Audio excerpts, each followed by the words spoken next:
We're not just a station. Today FM 95.1. The voice of the people. Number one. News and sports, talk all day. Keeping rivers on the way. Not just a station. We are the station. Today FM, the pride of the nation. Cross rivers, Bayelsa, Pt2, Akwa Ibom, cross river, we're reaching you. Around the world, we're live online. Every moment, every time. Advertise your business, make it grow. Millions are listening, let them know. Visit us at Today FM Drive off East West Road, Port Harcourt. Listen, live at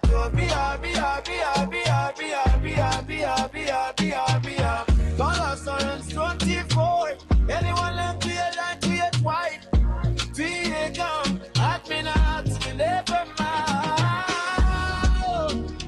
Today FM 95.1. The voice that keeps this city strong. News, sports, talk every day. Lighting up your every way. Not just the station. We are the station. Today FM 95.1.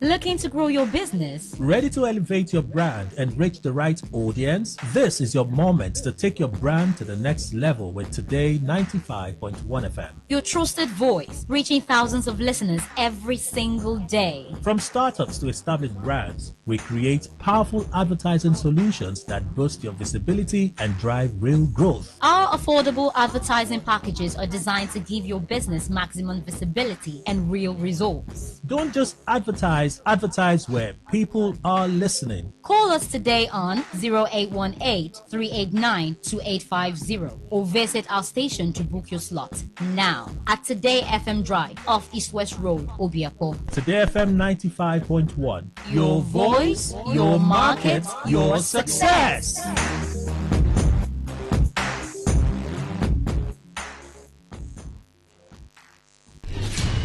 Stay informed, stay ahead.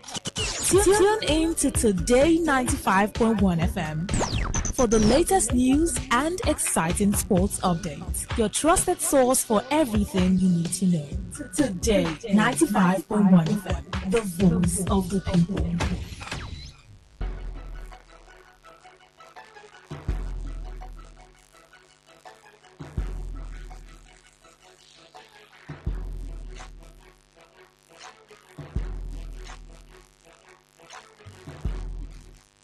Good morning once again and welcome. You're listening to Today 95.1 FM.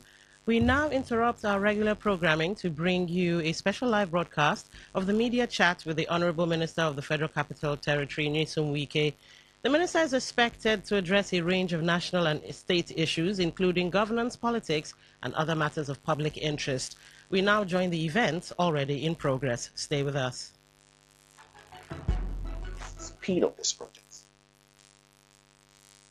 was very much for the opportunity, means opportunity to meet and the rivers people. I'm sure that the past 3 years have not had any chat to discuss about the affairs of Nigeria and rivers in particular in our dear states. So this is a very good opportunity. So I want to commend all of you for giving us this platform. I've already said that leadership is about commitment. Leadership is about focus. Leadership is about goals. What do I want to achieve?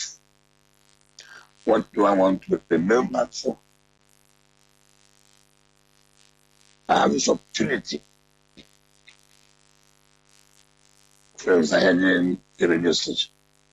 An opportunity for you. What do you want to do? What do you want to let remember people know that what will they get at the end of the day from what you had? And what legacy will you want to? When I was there, I was the one that took this to total level.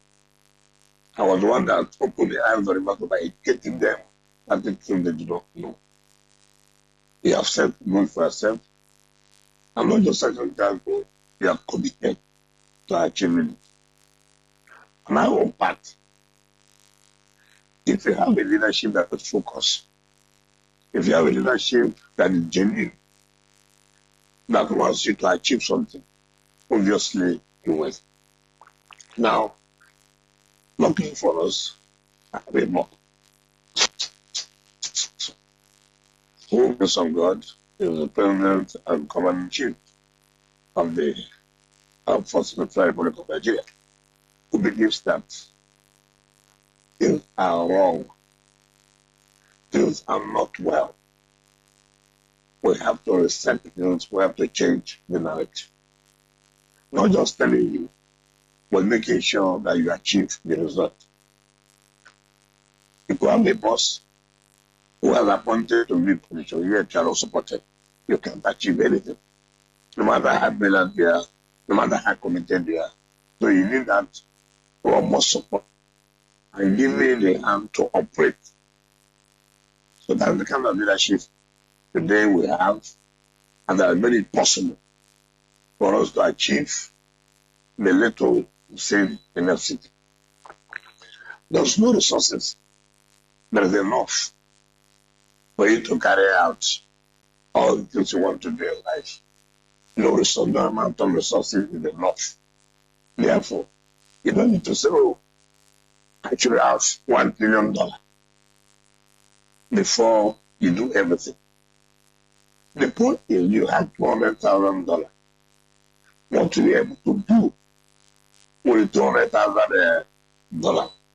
If you're able to manage $200,000 to be able to satisfy their outcome, to be able to pay family you are in. Obviously, if you see the $1 trillion, you do more. But if you don't do anything with $200,000, even if you see $1 trillion, you cannot, because it is not the amount of money. I came in as the FCT minister. The whole place was workers were depressed. There was no commitment to workers one day. Their growth was stunted. You cannot be a civil servant. Nor to the level of a permanent secretary. The dream of every civil servant is to get to the top. Permanent secretary, and then you become head of service by the grace of God. Because that becomes political. But see, in their city, nobody gets to permanent secretary level. You retire as a director. Why? Permanent secretaries are posted from the Federal Civil Service to head the FCT. FCT does not have a Civil Service Commission that will take care of the appointment, promotion, and the rest of it. So, I'm a separate food look. If I say, agenda, what is the sense of a agenda?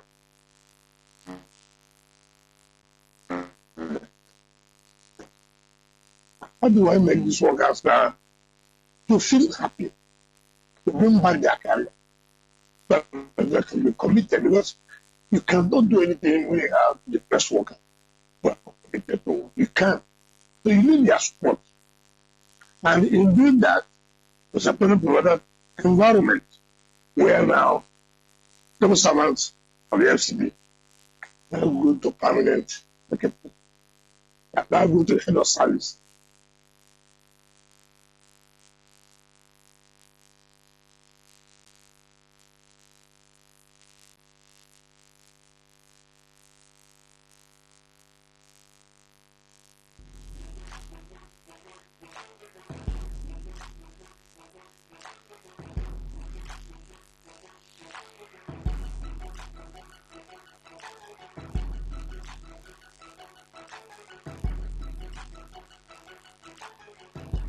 Every head of service or secretary, person a permanent secretary in any of the ministries to FCP.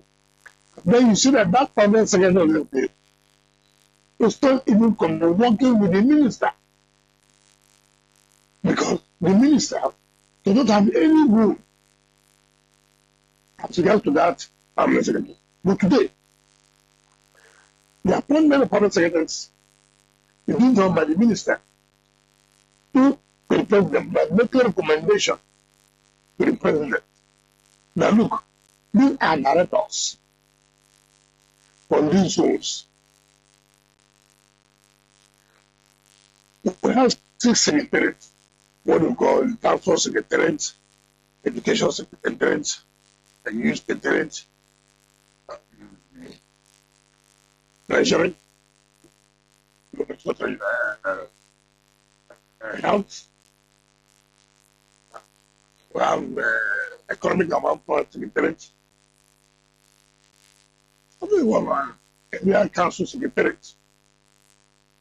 Now, in that case, you will also have participants that have those secretaries. Right? So now they are committed. So when the minister now recommends to the president approves and appoints. Now, the promise secretaries now know that we have a boss. And that boss is the minister who recommends me or recommended me to Mr. President for. And then you have a head of civil service. Among the permanent secretaries, you say, look, 1, 2, 3, you make a recommendation to Mr. President. And Mr. President will look at it, right? And now choose based on experience or whatever. So, I'm not in the form. Back home, I'm going to be there. I'm going to work to be a director. I'm going to as a director, I'll be a permanent. Who knows? I'll become the head of the. So you have reached a target, which is the aim of civil service. Now, whatever this, they are not committed to work because there's hope. Again, you look at FCP. FCP was appointed under a single treasury account. The essence of single treasury account is according to trial government to try to block commercial leakages and the in terms of revenue. Now the mistake is that FCP does not collect revenue of federal government. Now, you go and put FCT single treasury account. They have no access to other commercial banks. They cannot access any form from the bank. So they are only restricted with whatever that comes to single treasury.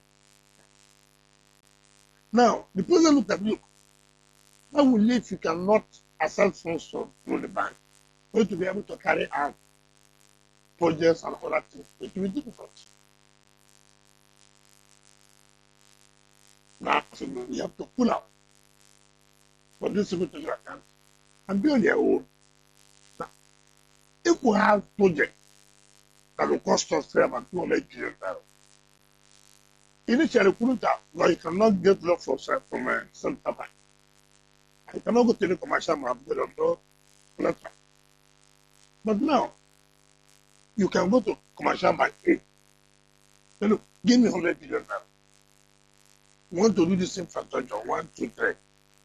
You go to the bank B, give me 100 billion now. You want to use infrastructure C, D, E. Now they ask you, how do you pay back? I can pay by attaching our revenue as collateral.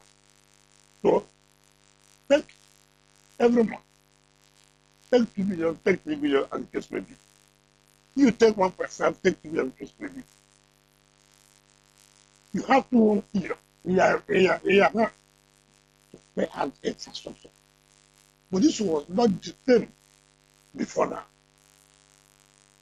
So what we are doing then, assuming you get 20 billion naira as revenue, for example, you split it. Now you remove 10, 12 billion naira for salary. Now you may be left with 8 billion naira, for example. What do you do with 8 billion naira to do roads, schools? Okay. So you really need to access to commercial and then use their revenue as a collector. Well, fantastic and well said, Your Excellency. And you've given everything you've said, particularly with the backing of your boss, Yes. His Excellency, the President of the Federal Republic of Nigeria. I mean, it seems to me that you describe yourself as a favorite minister of the Federal Republic. I wouldn't want to use the word favorite, but I want to say I'm a lucky person. Probably, because I'm from a different political party. Two, the work I do is quite challenging. And so you require the support of your boss to be able to succeed. Remember, when I was appointed to be the LCT minister, it was difficult. There was still opposition to it. You know how this country is. There are those who believe that no, having position always also but it's a very broad that chiefs. Have to know. I need somebody who is committed, who will support me to change the narrative in FC. And having seen my performance as governor of the state, let me tell you, no, yeah, I think he can do this work. Like it was not easy. So, like I said, the support is so enormous. And today, Mr. President is happy for it. And that Abuja people, residents are happy for it. And those of us who have been entrusted are happy for it. Right? Because you see, if your president has confidence in you, you don't take for granted. You must have to just have that confidence. If you disappoint him, by people going back to him, we warned you that he has no capacity. We told you he can't do this work. But today it's a different story. If that opportunity is given to me, he must act. I'm not the only one that can. You are not the most handsome Nigeria.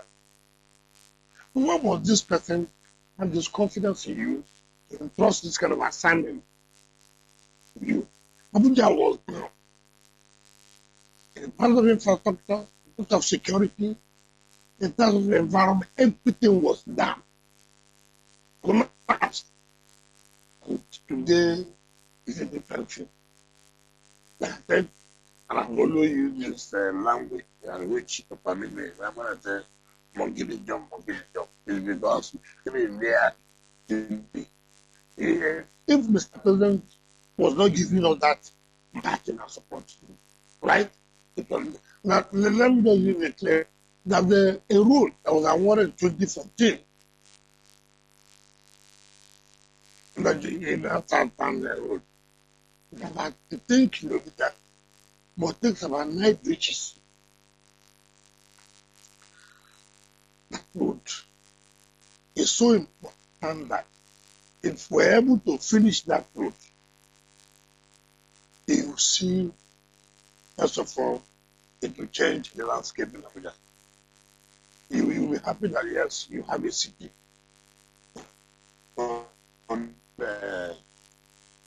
We call the company, the Chinese company called a CGC. Why is it that you're not going to tell me there's no funding? I said, okay. can we divide it this way? Let's take half and complete. Then we budget for the next year to take the half. He said, well, if motorists are not, I wrote to Mr. President, I said, look, this road is very yes to our 2014. Whatever can be done for us to do this road, yes, the fairly first thing by December, it will not only change the landscape, but also show that they are coming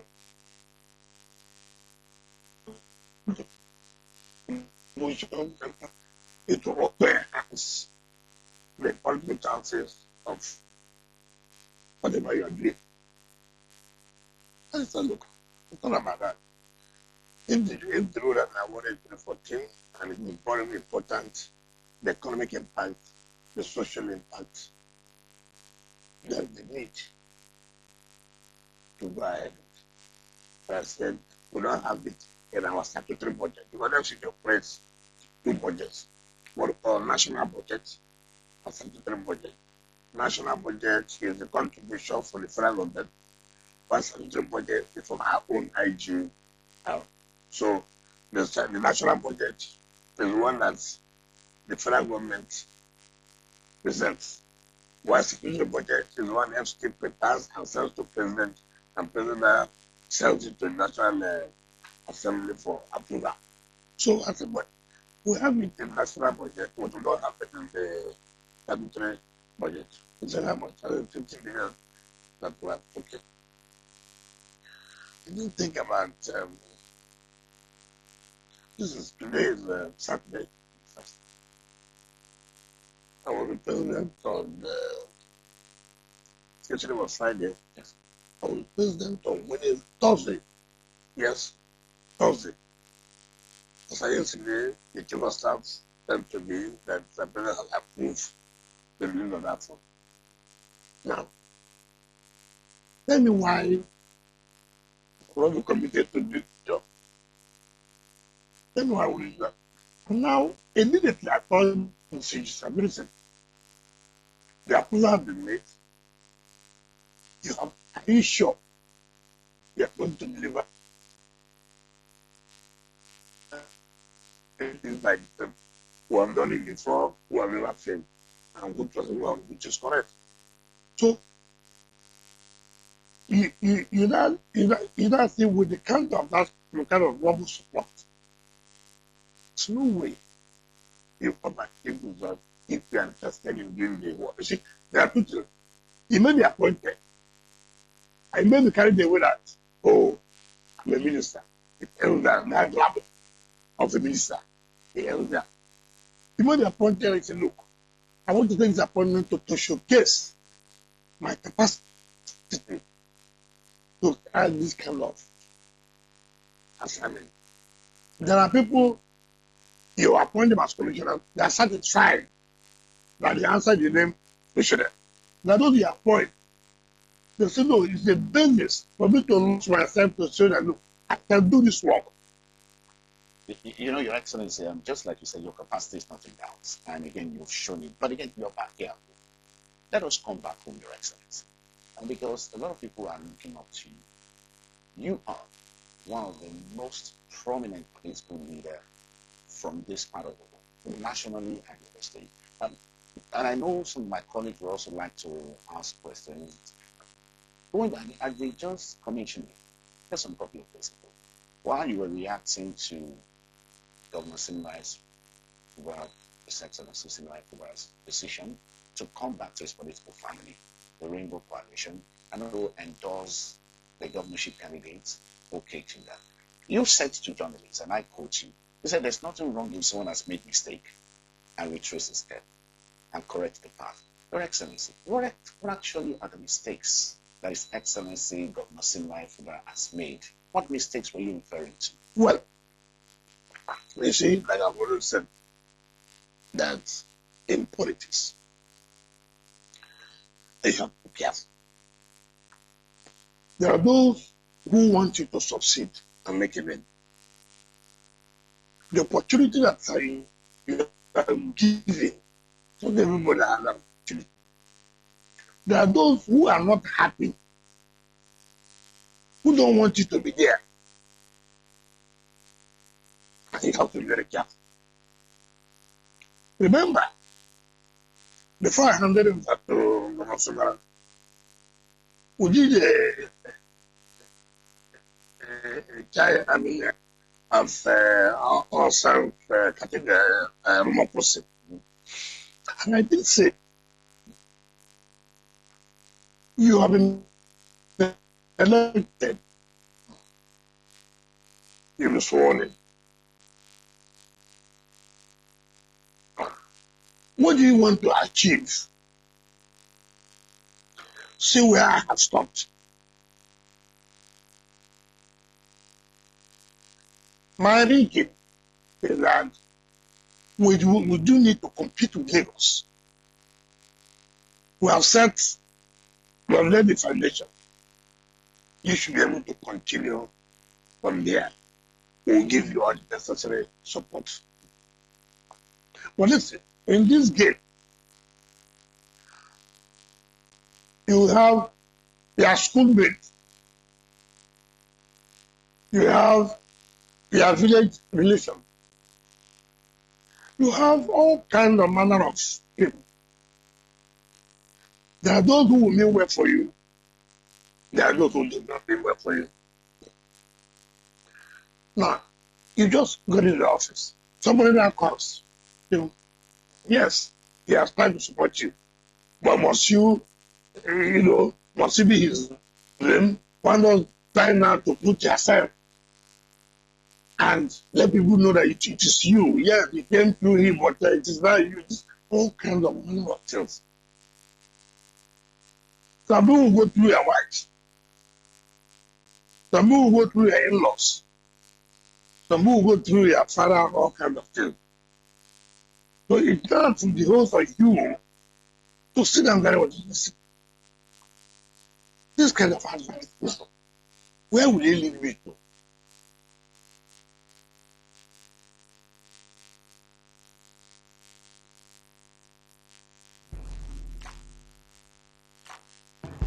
Make the mistake by saying that yes, I can do it alone. Those who get me support, I don't care, I don't need them. Those who didn't want you will come in. There's no way anybody who didn't want you to be in a position will want you to succeed. No. So, Your Excellency, I'm sorry to interject. So, what if I hear you clearly, because Loretta Choma will be answering question. The mistake the governor made was trying to say he wants to do it by himself. But he wanted to get and never trying to set up his own structure as against the structure that built him. And it was too early. In fact, it did not take up to 100 days. We saw it. We said something must be fundamentally wrong. Talking about people who say, oh, they are putting pressure into people that is putting. Look. Were you asking him for money also?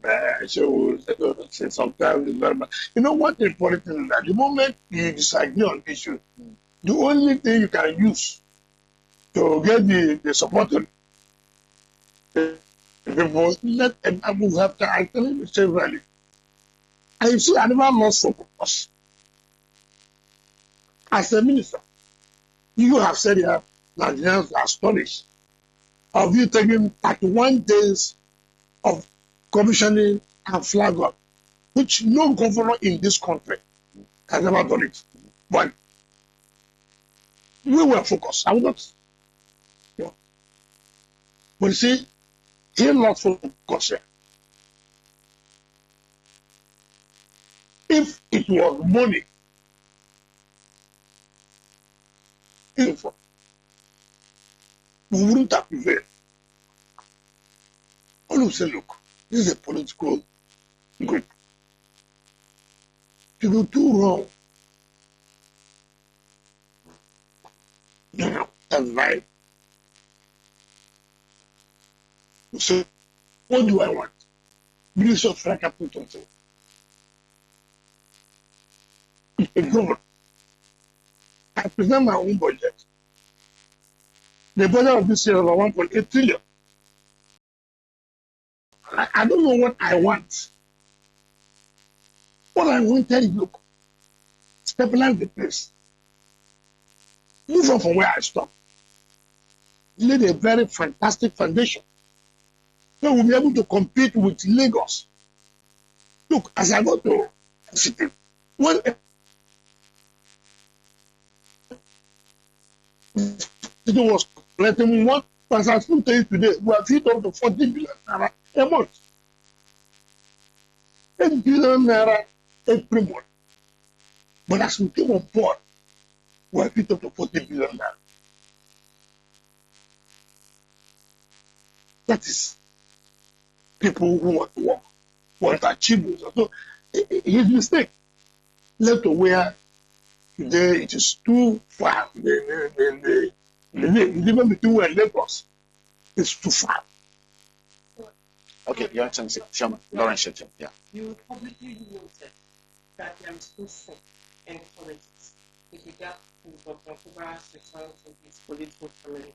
Now, does this mean that all the allegations of financial misconduct, parallel local government structures, and institutional damage during the peak of the crisis, does it mean that it has all been forgiven and swept under the carpet? Thank you very much. That's what I want to say. I said no sin.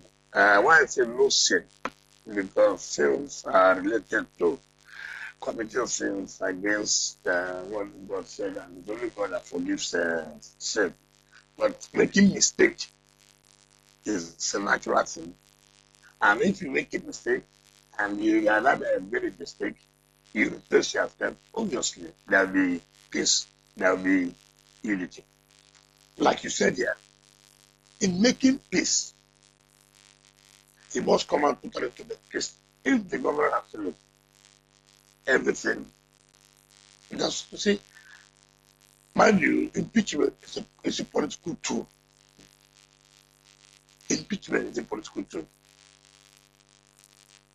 If you are fighting with somebody who has advantage of it liability, the person will liability to your if you don't do this, we're going to do this. And if you realize what's the need for all this, look, for the interest of the state, let me drop this. Let me work with people so we can move for the interest of the state. Obviously, the other party sincerely too will say, look, who is suffering with this? The state will continue to do something. So that means for the interest of the state, whatever offense he may have committed, for the interest of the state, peace, progress of the state, impeachment is a political tool. Remember, where does they live together? Hardly will you hear anybody talk about impeachment. Nobody does not has not committed any impeachment that's already in government. Not one mistake or the other. All right, this one down goes back to the school. Your Excellency, we will continue that trajectory. Andrew. Yeah. Just the impeachment is a political tool. So one would wonder, does it mean that it was used deliberately as a tool at the time that the impeachment was called? Secondly, yes. That's the second question. And secondly, you said no sin, which she had highlighted. Does it happen to those who worked with the governor at the time where the crisis peaked? Are they also all welcomed in the coalition, and would they have any role to play? Okay. I'm also referring to them. Edison here and others, will they have a role to play in the coalition? Let's start with the first question. Impeachment is constitutionally provided, but that is used as political tool. That's what I said here. When you're having to quarrel, you have to surrender. If you don't surrender, what happens? There is a law. The executive, you cannot, and you have to weigh the option. And like I said here, for the interest of peace, for the interest of peace of this family, now that I've gone back, it means that you should go. But you see, in this, the governor has seen it all and said, look, I can continue if I don't go back to my political family. Who is losing? The state is losing. The governor is losing. These people who surrendered the government. Look at all the fights. What input did they make for government to succeed in all this? Just mention one. They were there, a state of emergency was declared. What did they do? Your Excellency, sorry to interject, Zubi would ask you, but just before then, this the government is doing. No, well, your government did not preside over local government election. Mind you, no, it did not. So the county chairman, they did not. The one he did was done at the Supreme Court. He aware that the one he instead of the Supreme Court, and they were all sacked. I just think that as a governor, I also pretend over local government because of the some people who surrendered him, giving him advice. The governor did not make second term. Was the original plan for him to go for a second term? You remember when I flagged up the ring road, I flagged up the ring road. I flagged up the ring road. It was in that place I said, if you complete this ring road, nobody will stop you for that.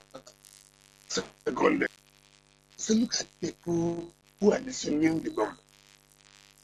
What does she have to contribute to even help the government to achieve? I was a governor in this state. I know all these people. In fact, there's no politician today in this state. From 1999, I should say, I'm the most experienced politician now. From the 1999, that's been. Well, don't you think that's the problem? That people think you want to control, hold on to the power, and you want to decide what happens in the state. Excuse me, all over the world, there are two groups. After all, there are Trump left, right? After all, his group went back. I said, look, what to come back to what's wrong with that? Your Excellency. There are people now also in another planning to say, look, after Trump, we are going to take over. There's nothing wrong in that. Whether anybody says you want to control, somebody must control at a particular. There's no politics in this world where you don't see a group controlling. That's what do anymore. I'm going to allow my colleague Zubi Mokocha to ask the follow-up question.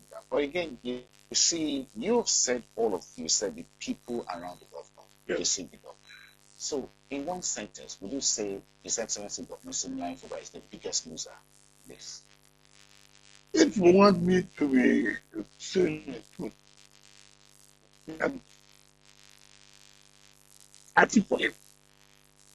I do. But where is correct?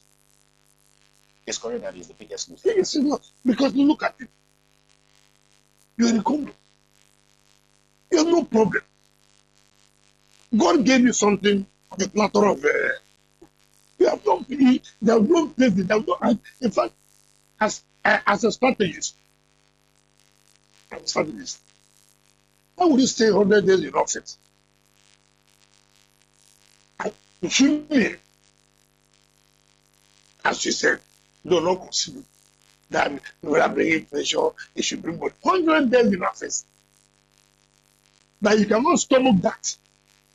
Assuming it's what they are telling is correct. Then do that. Look, I don't want to tell you five. I need to go to somewhere.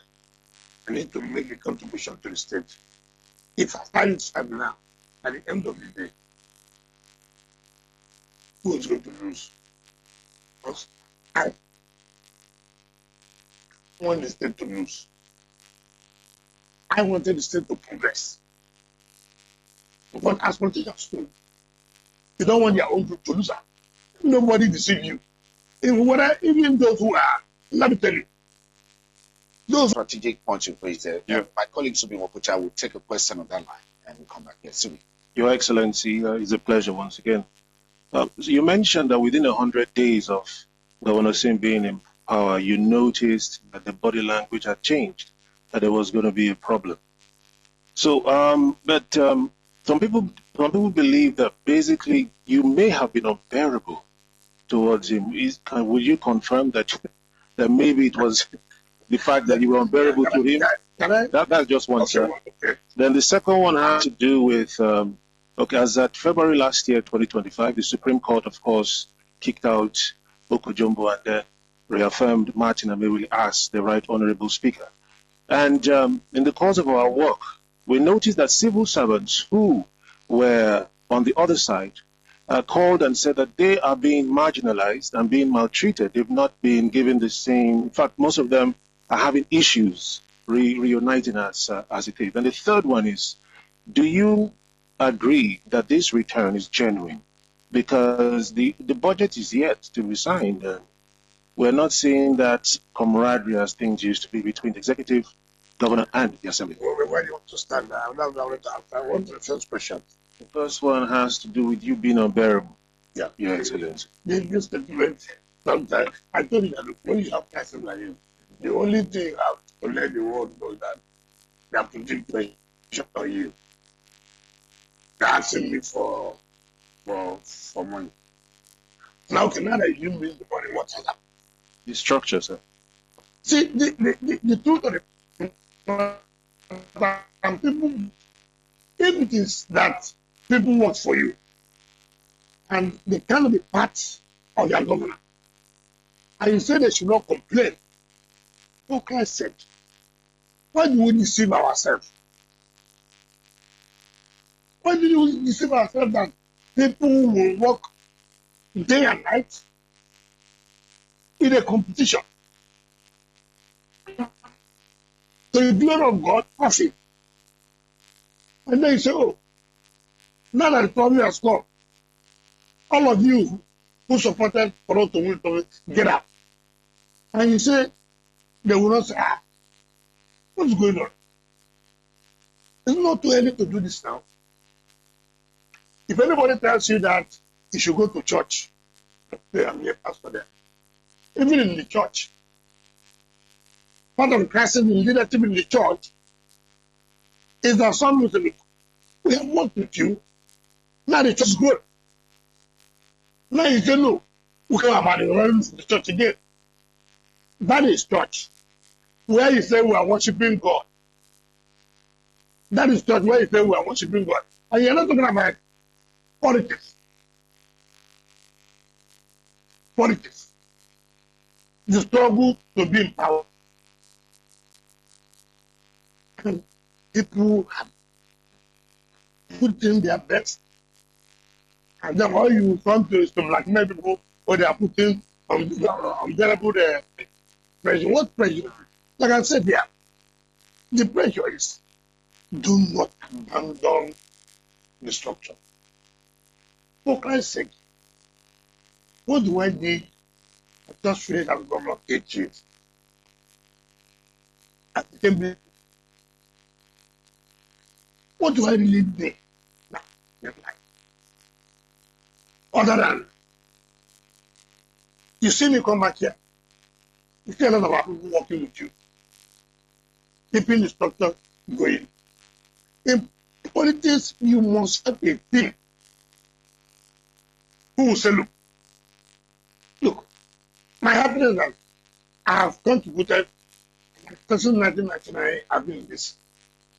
I would say, I have said that the most experienced now politician who still active in the office.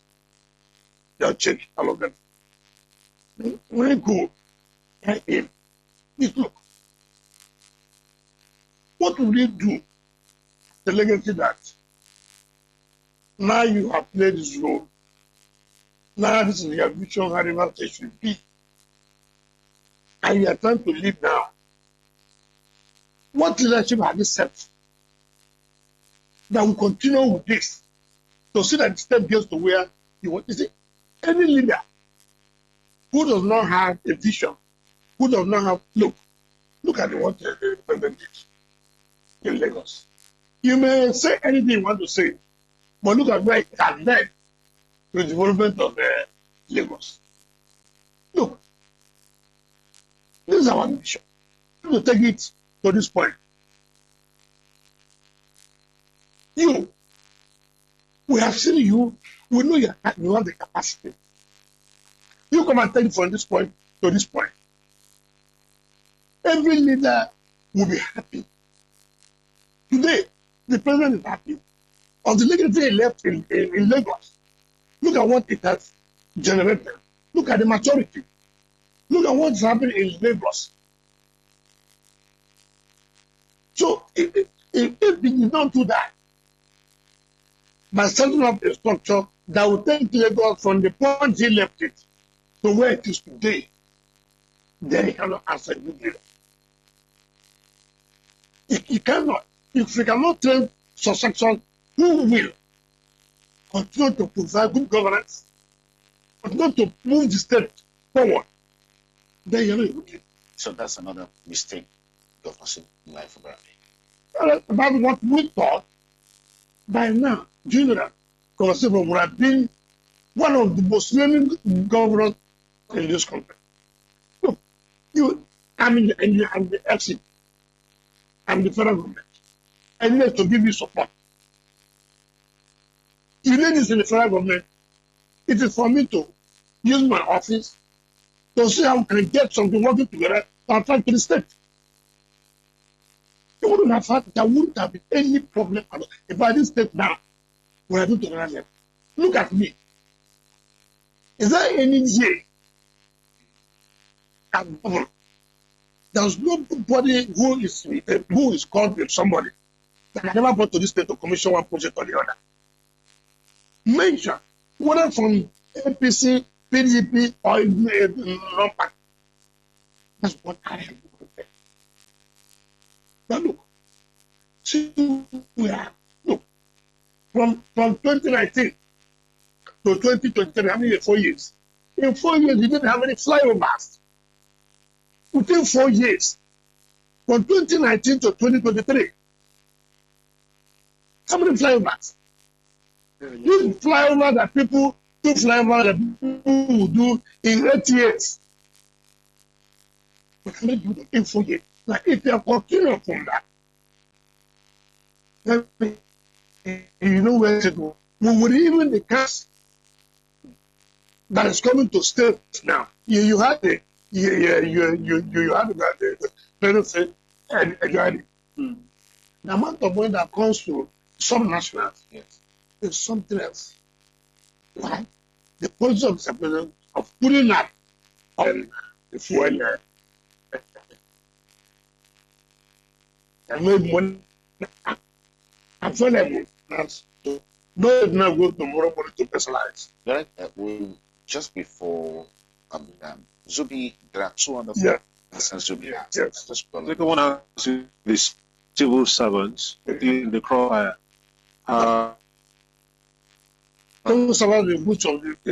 Basically then aligned to Okojombo Sim. So when they were sacked by the Supreme Court, they called on air to say that they are being marginalized to work because of where the assembly sit and all those. Well, that happens, but that's how they all settled now. Like I said, you see that when you have things like this, they're bound to have some, and those banks, like I tell you, are the ones that settle. There's no way because you are alive to Okujaba. Therefore, you no longer just, you don't expect immediately for them to say, okay, come and start working. No. You see, steps are taken to see that issues are being resolved. Mind you, those who were there, they were being paid money by the state government. Those who were there were not being paid. Remember that. Now, how would you say? The only way they to get them is, okay, government, let these people that you did also, which has been done, which and I think that all are working together. Now, you have all of my sincere reconciliation at this point. I don't think the governor will come out from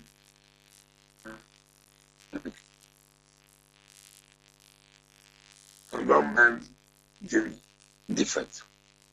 I also think my level I could come out to say we have to move forward for the interest of the state. And then I will do a different. Anybody who knows saying I will not subscribe to, doesn't matter who is involved. So for us, we think that we'll be able to resolve everything. Secondly, the issue of budget. I don't know why you are saying so because you expected the budget as usual. Budget they will start today, tomorrow they are past budget. Remember, it won't be that. At the end of the day, the budget will be passed.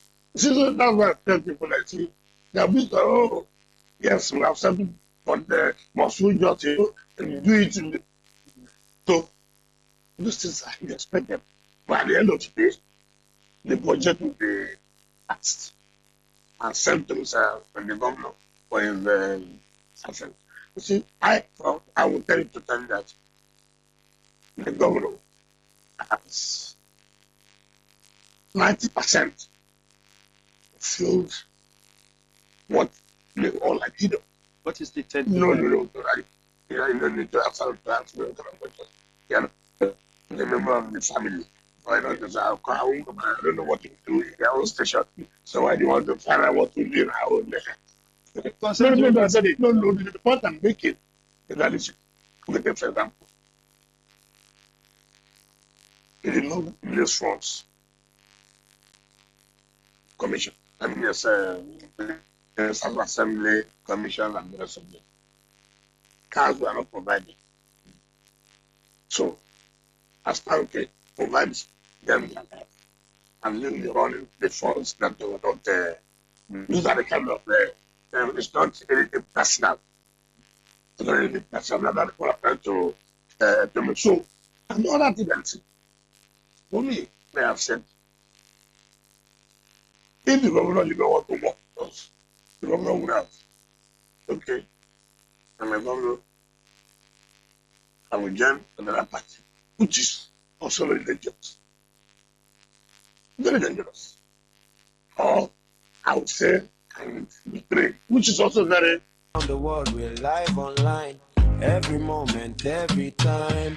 Advertise your business, make it grow. Drive real growth. Our affordable advertising packages are designed to give your business maximum visibility and real results. Don't just advertise where people are listening. Call us today on 0818-389-2850 or visit Tricks, power play on the current are often missed or underreported. Insecurity here is basically a product of poverty. But not anymore. As the platform on radio steps in to fill the missing links on events, issues, and personalities in the news. I'm not afraid of anybody. Yeah! The platform on radio serves only the hottest topics and trending issues. Only on Today 95.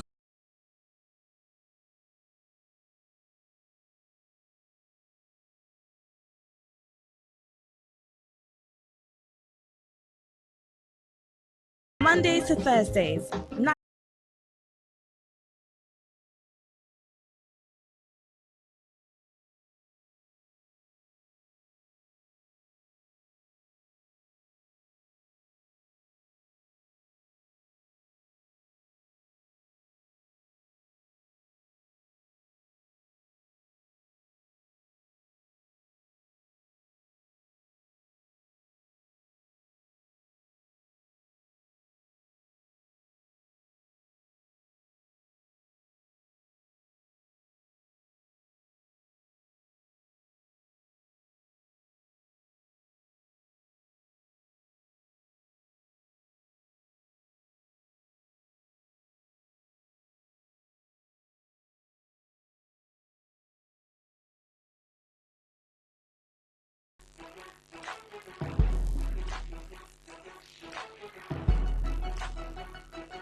And like a milestone. They can actually receive health services.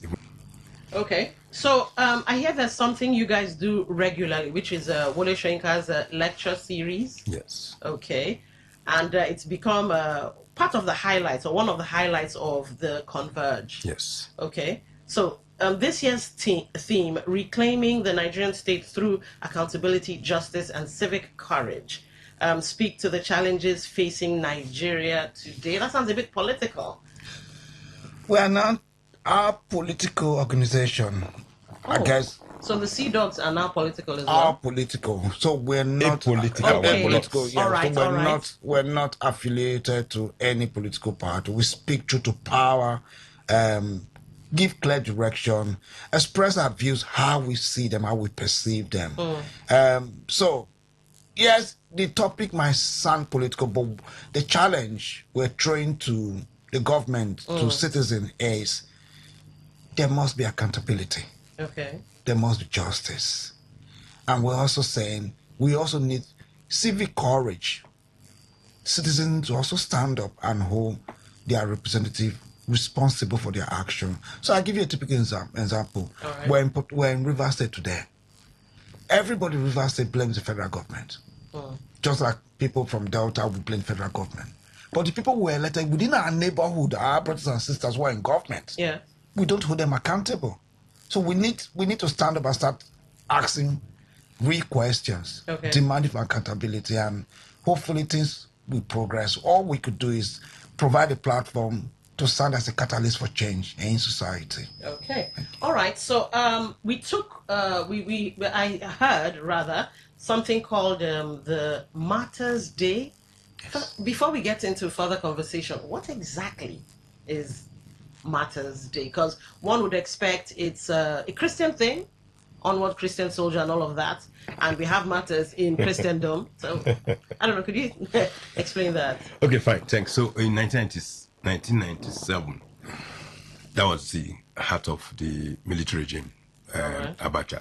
All right. Some of our members were arrested, tortured, and imprisoned for 72 days just because we are associated with Wole Soyinka, who was feared then by General Abacha because of anti-democracy. And we're given all sorts of names, Nadeko, Nalekon, all sorts of stuff. So those that went through that torture and other people that were that have been murdered, some of our members were murdered in 1983 in Ughelli. So we felt they should add that Martyrs Day celebration to the Wole Soyinka lecture series. So it was observed yesterday, where all those that were involved in those crises or whatever came out. Some of them were recognized with plaques, some took pictures and spoke their mind of what happened that period. I see. So that is why it is called Martyrs Day. Martyrs Day. All right, that's quite interesting. Yeah. So yesterday's Martyrs Day for your association, which honored members who paid the heavy price for standing by their convictions, as you just said, during the military rule. Why do you believe their story remains relevant nearly 3 decades later? The struggle for a better society does not end one day. The price they paid was for us to stand today. So like in the Christendom, the price Jesus Christ paid was for salvation to come. All right. Why it is most relevant if you do not address the victim of yesterday and today, it opens room for more victims to be created. So the Apostles, Umaluku 6, and the several extrajudicial killing, military oppression, and people who have gone through pain for standing up for the truth. If they're not addressed at one point, the lack of taking responsibility and holding people account create an opportunity for people to commit more crimes in society. All right. That is the relevance of always putting it out there and ensure that doesn't happen to the next person.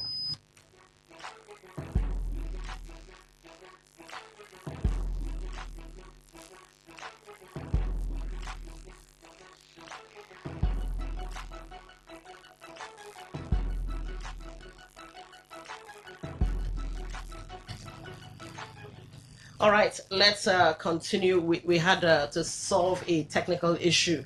Okay, so I hear you guys are into health, health outreaches or something. Wow. Okay, let's backtrack a little bit. When I saw we're still having that technical issue. Just a second.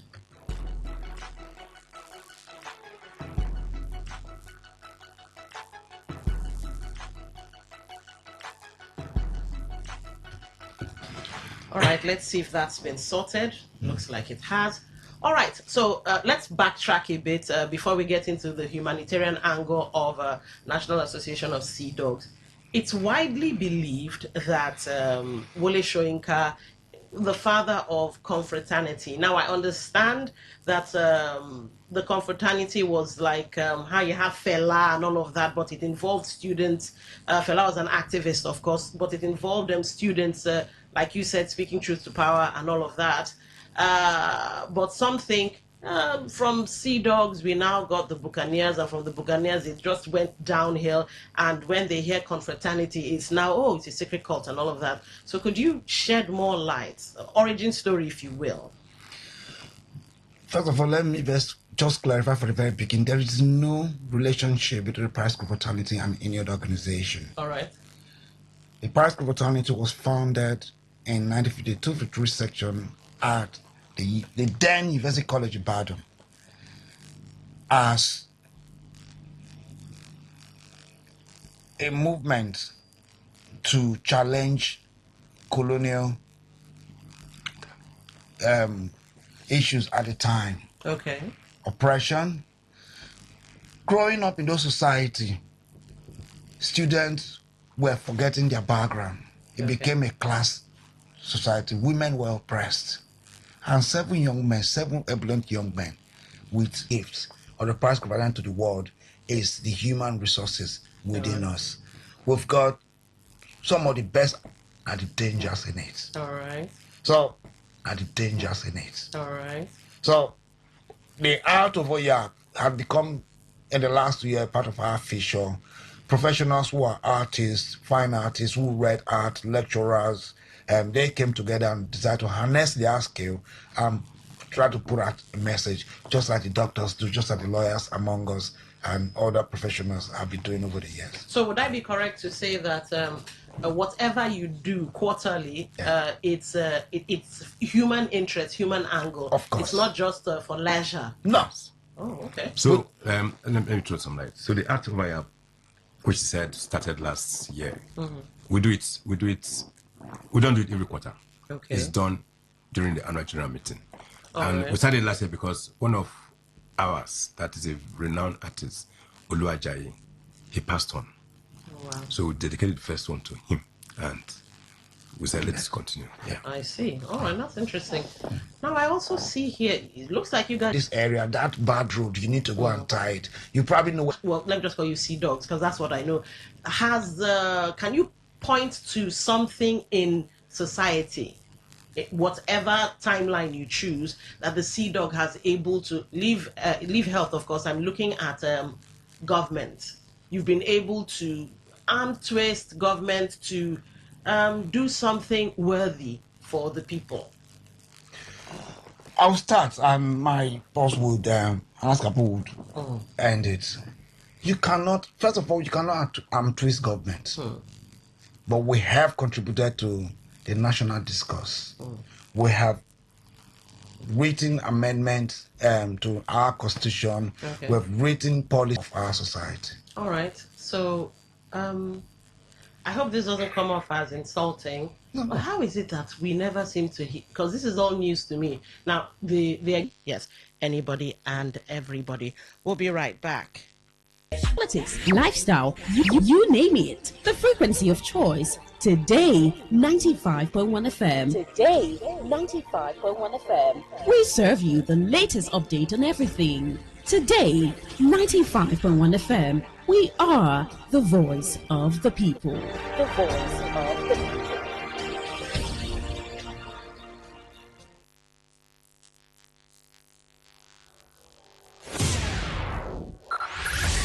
Five, four, three, two, one.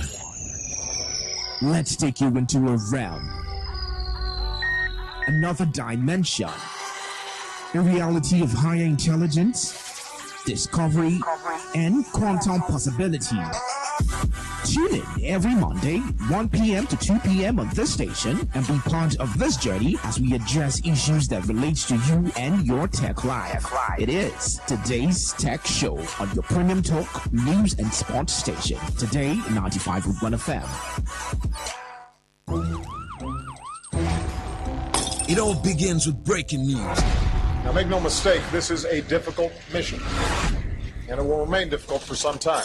Then it keeps trending. Events, issues, personalities, all struggling to gain attention.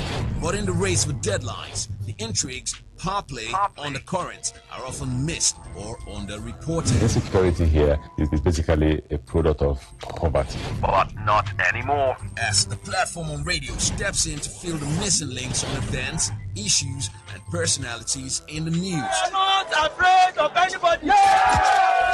The platform on radio serves only the hottest topics and trending issues. Only on Today 95.1 FM. 95.1 FM. Port Harcourt. Weekdays, 4 p.m. Get on the platform on radio and be served.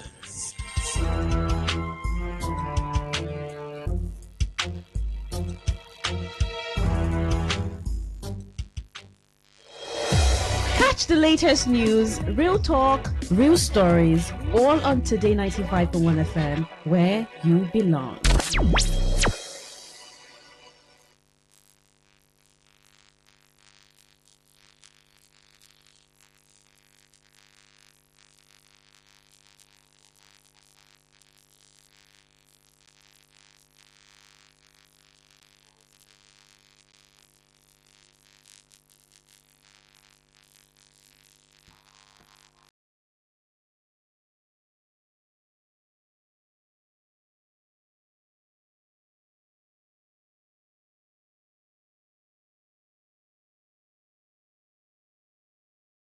Okay. So the first headline, father-in-law locks out 28-year-old widow 8 days after husband's death. And a lot of you might have seen the video of a very angry-looking man locking up the compound. And all right, let me give you context. A 28-year-old widow identified as Tosin has become the center of a viral case involving alleged threats, intimidation, and attempted dispossession by her late husband's family just 8 days after his death. The incident shared on Tuesday by activist Harrison Gwamnishu on his X handle has prompted a response from the Lagos state government, which confirmed that the alleged perpetrator has been arrested. In a video posted by the activist, a man identified as Tosin's father-in-law is seen padlocking the gate of the property, apparently locking the widow out of the house. Sharing the footage, Gwamnishu wrote, "Standing with young widow Tosin. This man here is Tosin's father-in-law. See him padlocking the gate, locking Tosin outside. He has his own house. They are after properties and forgetting there are 2 children left behind. Tosin is now being threatened for going public." He added that while awaiting intervention from the Lagos State Domestic and Sexual Violence Agency, a petition would be submitted to the Lagos State Police Command. Our demand is simple. In-laws move to your house and allow Tosin to mourn her late husband, he stated. Let's see. In an earlier post, Gwamnishu alleged that Tosin's husband died on July 20 of this year, after which members of his family moved into the deceased residence at number 8 Jumofak Igbo Oluwo Estate, Koya Adeniran, Ikorodu. According to him, the widow's father-in-law, mother-in-law, brother-in-law, and his wife allegedly ordered her to move all her personal belongings and those of her 2 young sons into a single room in the house. He further claimed that some of the deceased belongings had already been shared among family members, while plans were underway to sell his car. The grieving widow is now living in fear for herself and her 2 children. Gwamnishu said she is appealing to the Lagos State government, especially the Lagos State Domestic and Sexual Violence Agency, to urgently intervene and protect her and her children from intimidation, unlawful dispossession, and any further actions that may deprive her children of their late father's inheritance. No widow should have to fight for dignity, shelter, and justice just days after losing her husband.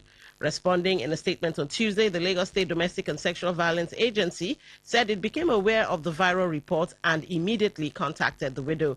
According to the agency, the survivor alleged that she had been subjected to threats to her life, physical assault, and intimidation following her husband's death.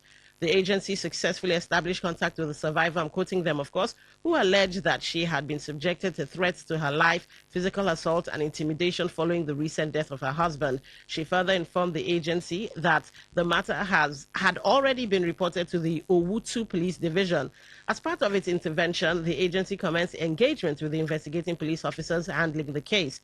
Preliminary feedback from the police confirms that the alleged perpetrators have been arrested, or perpetrator rather, has been arrested and is currently in custody while investigations continue, the statement read. The agency said the Lagos State government remained committed to ensuring the safety and protection of the widow and her children while working with relevant stakeholders to ensure justice is served in accordance with the law. It also urged members of the public to continue reporting cases of domestic and sexual violence through its official reporting channels. All right, so that happened. Now, let me give you what's on the table as per the conversation so you can be part of the show via our social media handles. Now, on YouTube Live, you can listen, watch, and comment via at Today951FM. That's at Today951FM. Facebook at Today95.1FM. That's Today95.1FM. Instagram, X, and Twitch all have the same handle, Today FM 951. That's Today FM 951. Now you can also listen to the show via our website, www.todayfmlive.com. That's www.todayfmlive.com. Now all you need to do is locate the Listen Live. It's like a rectangle right there in the middle of your screen. Listen Live. Tap that. That's it. Now, you can also be part of the show via TuneIn, Radio Garden. Those are apps. You can find them off of whatever your your device uses, which will be Google or the Apple Store. Now, after downloading said apps, Today 95.1 FM, that's it. Just search that and you're in. Now, if you'd like to be part of the show, asking questions and all, remember we do have Barrister Henry Akine via phone, so he'll be on hand to answer any of your questions. 0810-9510-951. That's 0810-9510-951. You can send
Apologies, ladies and gentlemen. It is what it is. The network was the call just kept dropping and dropping, but we have Barrister Henry Kine back on.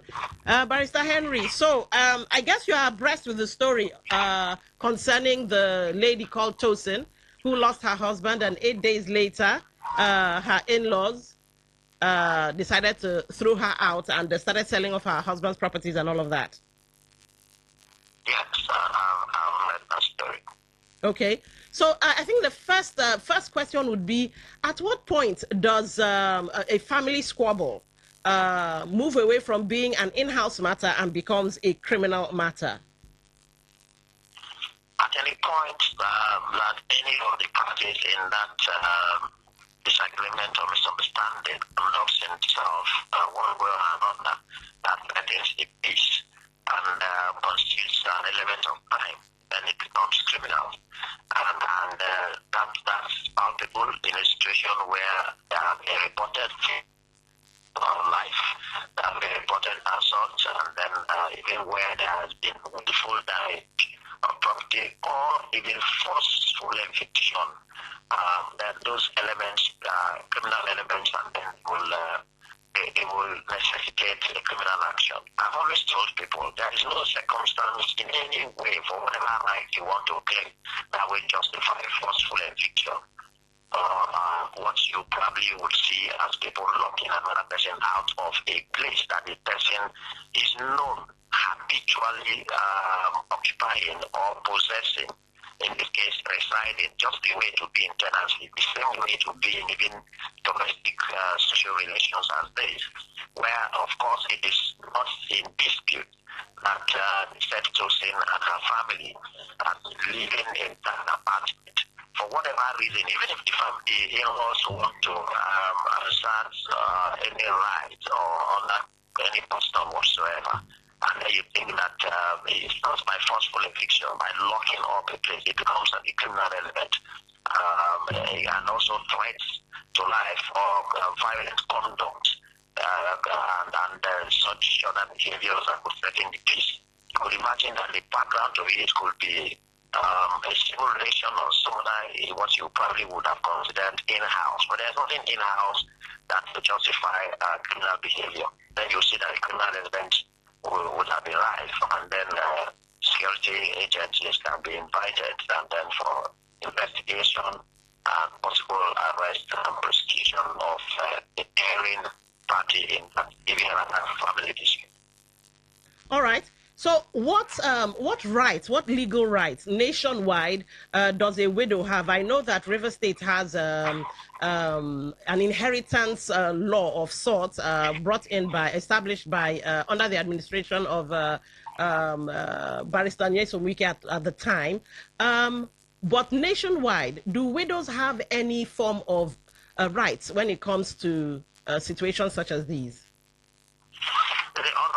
All of the general rights, whether it is the fundamental rights or other aspects of rights, are new and are valuable to every individual, including persons who have lost their husbands, widows in this case. And then, but there are specific legislations as well. And I mean, the general non-discriminatory principles in general human rights discourse, okay, where the constitutions of countries and international instruments have so upheld the non-discrimination against any individual by whatever circumstance, including, of course, being a widow, having lost your husband.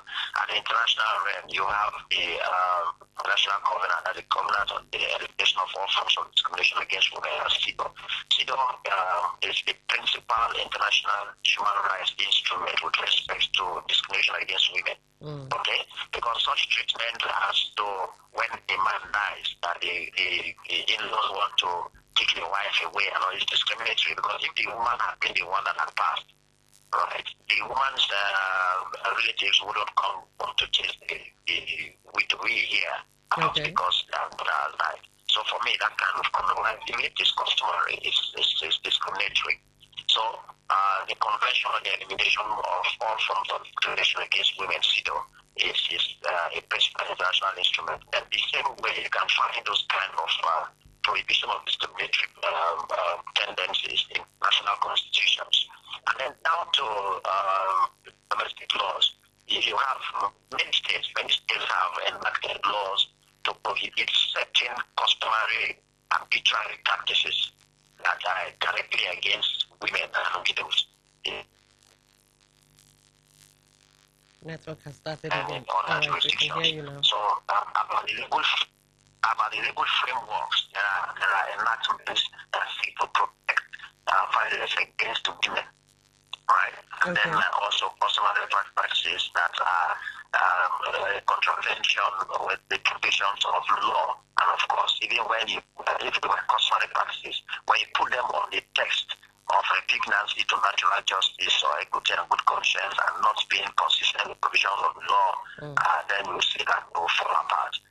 Such practices where the in-laws of a widow would want to think that because their son or their brother had died, that the woman who had been his wife, and even tricks to the aspect of the law that any property that is acquired or owned as matrimonial property belongs to both parties and even to the survivor of the deceased or the parties. Okay.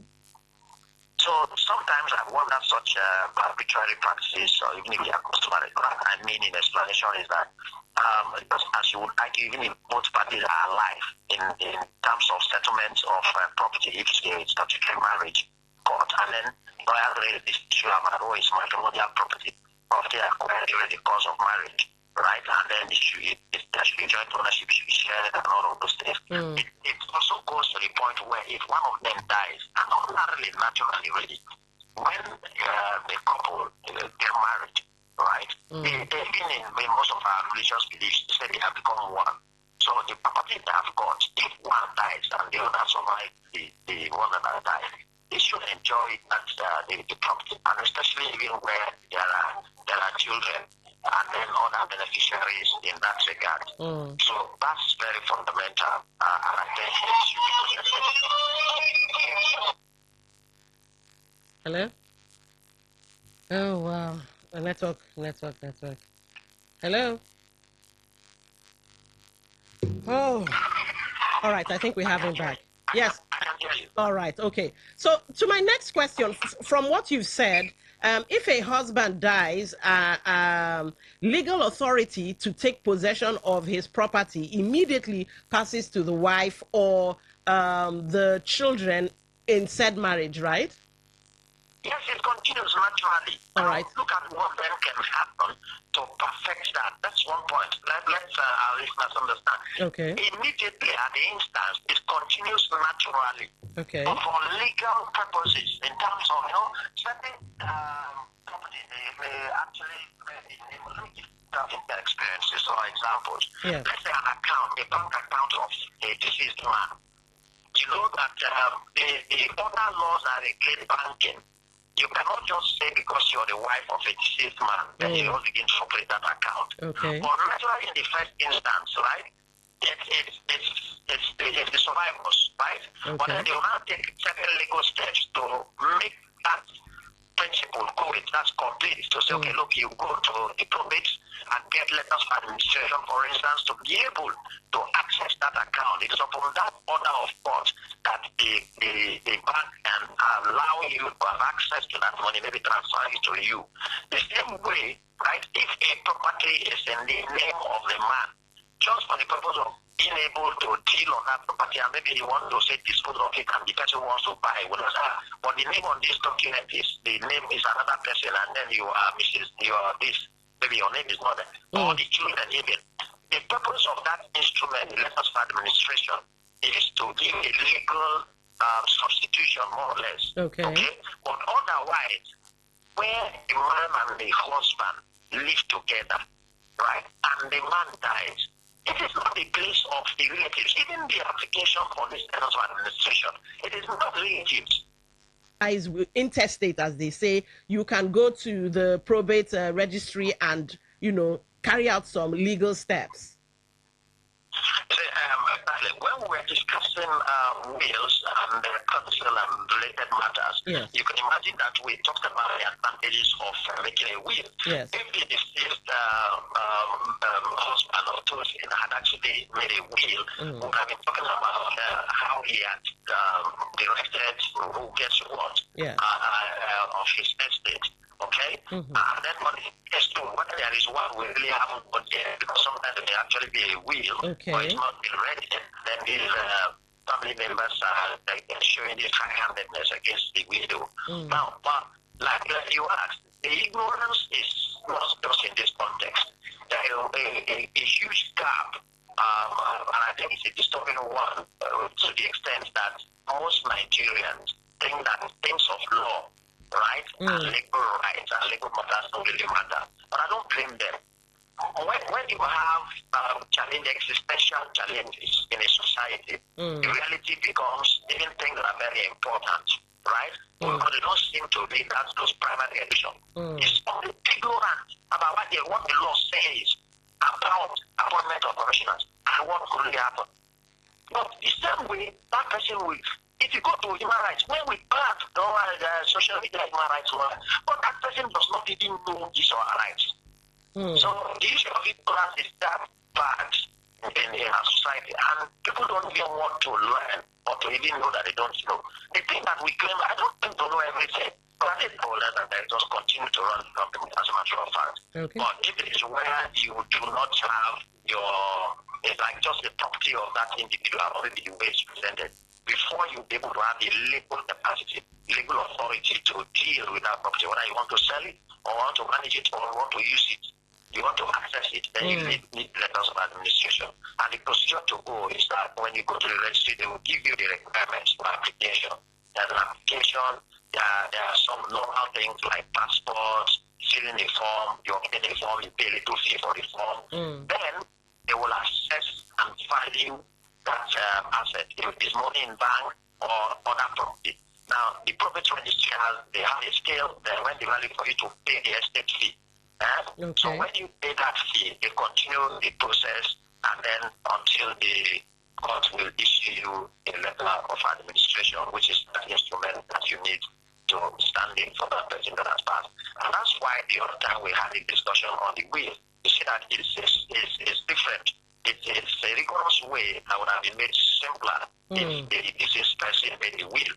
Because in the case of a will, the person has already distributed his property the way he wanted. Otherwise, the father would have just been locking the gate that the man has already assigned that have bequeathed that house to someone else. Do you understand? And if just be wasting his time, then that's where that would have been a will.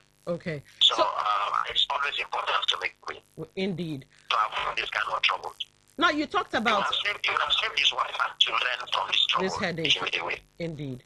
Now, you talked about matrimonial property. What if the property, let's say it's a building, and it was erected on family land, and maybe, you know how they do family land, oh, you take this, you take this, you take this, but it's still family land. Do the in-laws, father, mother, whomever, have any kind of legal right or customary right to say, oh, we dispossess you of this because it's on our family land?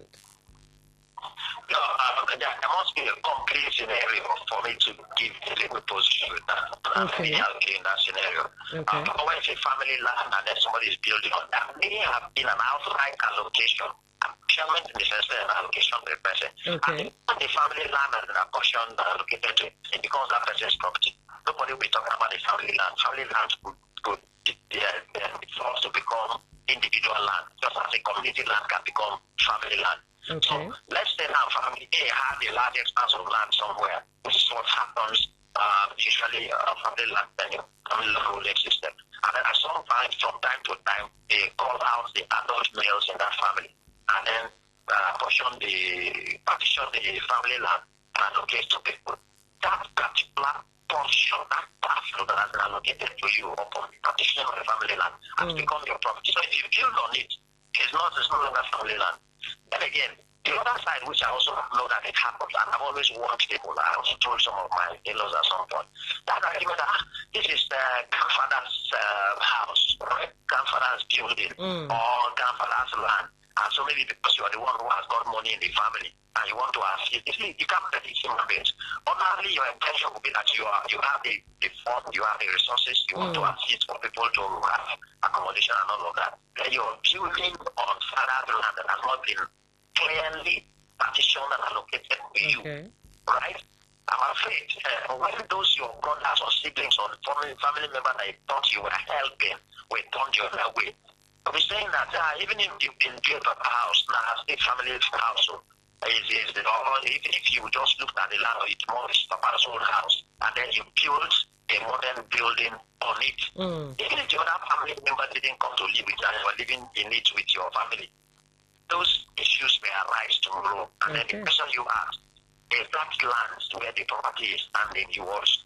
If it remains a family land and it's not yours, the simple principle of law, whatever is on land, or the land belongs to the landowner. So if that land, that parcel of land is the family land, I'm afraid you would have developed the property but for the family. And it will be a problem to your immediate family tomorrow.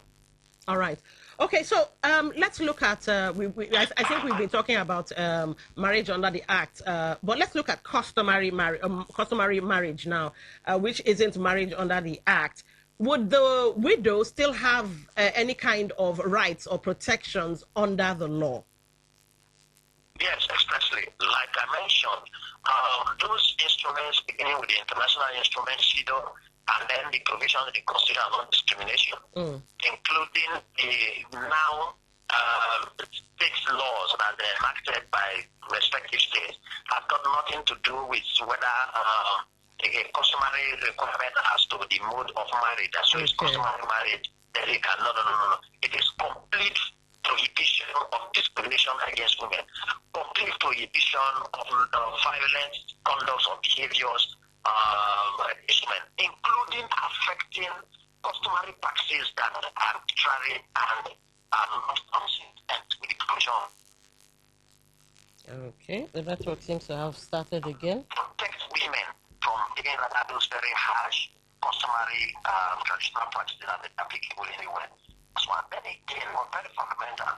Customary marriage is not quite like it's completely alien to the law. Okay. Even the Marriage Act makes reference to customary marriage. Okay? All right. It is not that it's completely alien to the extent that it's not protected at all, or the rights of parties in it are not protected at all. Maybe we might have to start with... Okay. All right. I was actually going to say maybe we might start putting Esquire at the end of our name since prefixes are now banned. Okay. All right. Esquire. All right. No problem. So we'll start doing that. Ladies and gentlemen, those of you that refer to me as the bar, now refer to me as the Esquire. Okay. So here are the numbers: 0810-9510-951. That's 0810-9510-951. For text messages, 0701-9339. Because some people will just try to reap where they don't sow. Lazy. I'm on radio. Let me know you certain word. If the person is not lazy, he's also working. Will not put her in somebody else's property. Just how many would do well to get your messages. Good morning, moderator. Okay, we fixed that. You were saying you couldn't hear him. We fixed that. I hope you were able to hear him in the end. We fixed that technical issue. All right, so let's go back to Barrister Henry Ekine while we wait for more calls. Now, Barrister Henry, are you still there? Yes, I am. All right. What if it's the case of an employer? So can the family members, the in-laws, can they coerce an employer to release the deceased the benefits to them? Can that happen? Just what we talked about the letters of administration, yes. For instance. It is not just because your relative was working somewhere, right, and then they passed, and you will skip it. Sometimes they skip his wife and then his children, and because his father or his mother or his relative then will be the one entitled to pursue his death benefit. No. Still, I say here is about personal property or chattels. That's So it includes even monetary benefits, okay? The woman, the wife, and the children. So the level of compensation will include whether the man has shares anywhere, whether he has money in any bank, or he has any endowment anywhere, or he has some debt benefit that's probably pending as a result of the debt. Okay? And that's why you see, maybe in the cases that are usually applicable, let's say more often, it is the wife, it's the family, the family or the deceased worker that has that entitlement. Since these things can only come down to a family, let's say like father, where assuming the person was a young man who hasn't come married and there is no wife, okay, there are no children, it goes down before it talks about the family member. In the estates law of any state, right?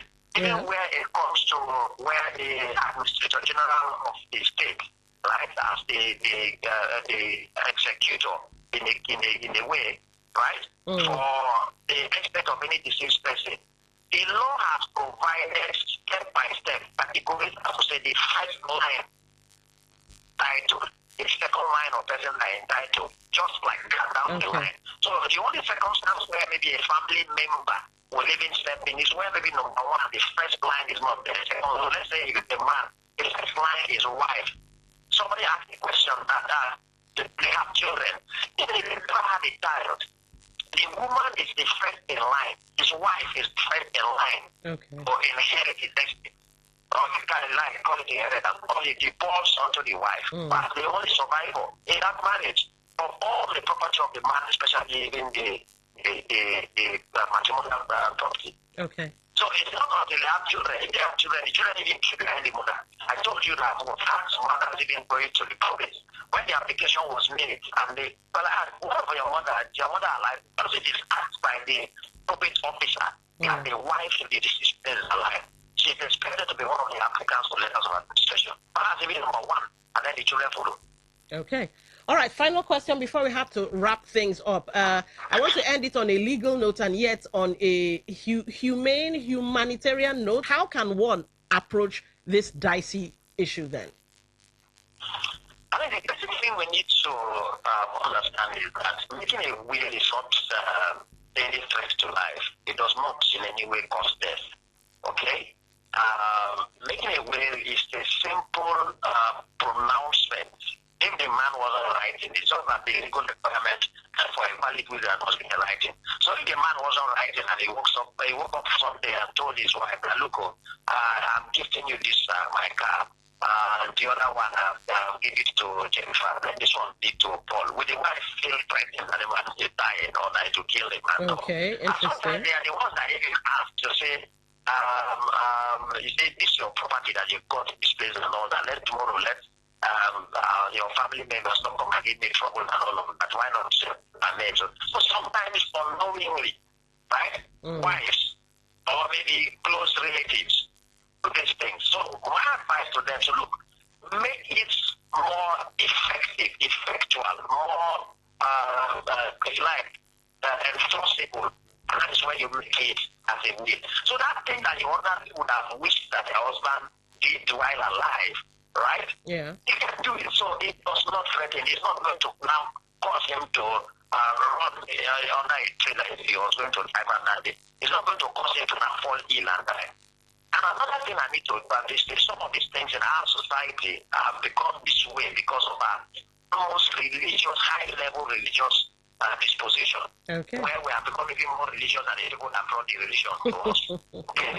Yeah. Right. Where sometimes you do these things and before you know somebody is giving a prophetic message or a pastor is saying somewhere or even beliefs themselves that the man wants to die.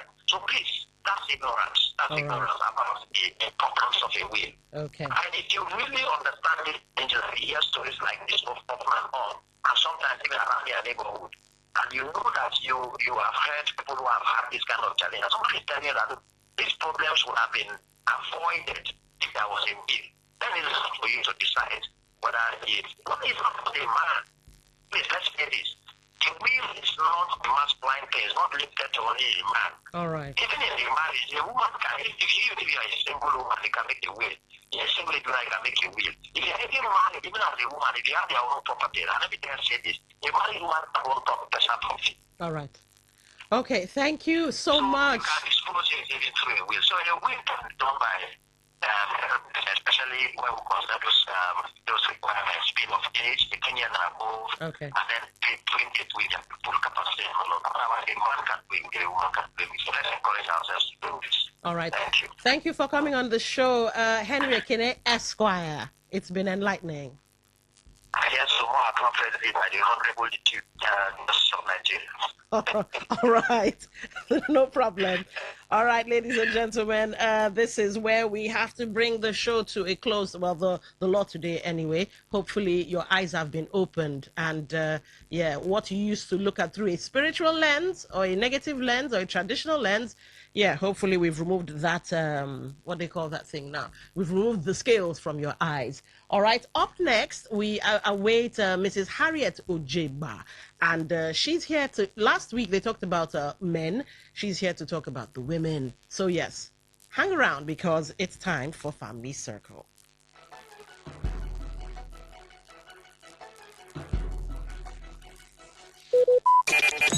Talk radio. I listen to a lot of talk radio. 95.1 FM. Yeah. Oh.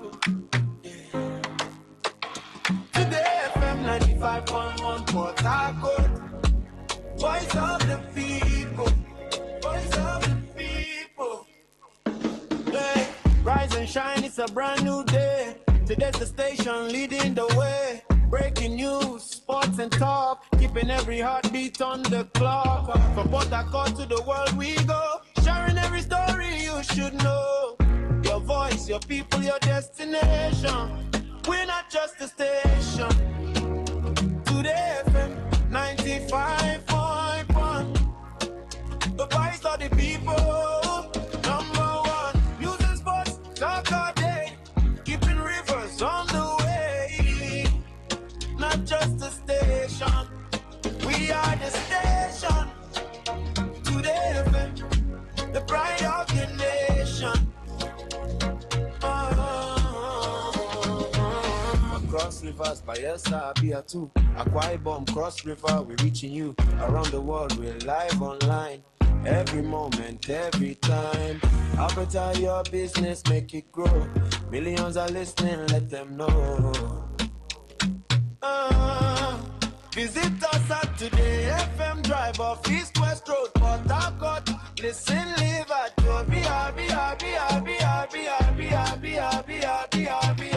Call us on 24. Anyone left to your line to your white. Come, admin out, never mind. Today FM 95.1. The voice that keeps this city strong. News, sports, talk every day. Lighting up your every way. Not just the station. We are the station. Today FM 95.1.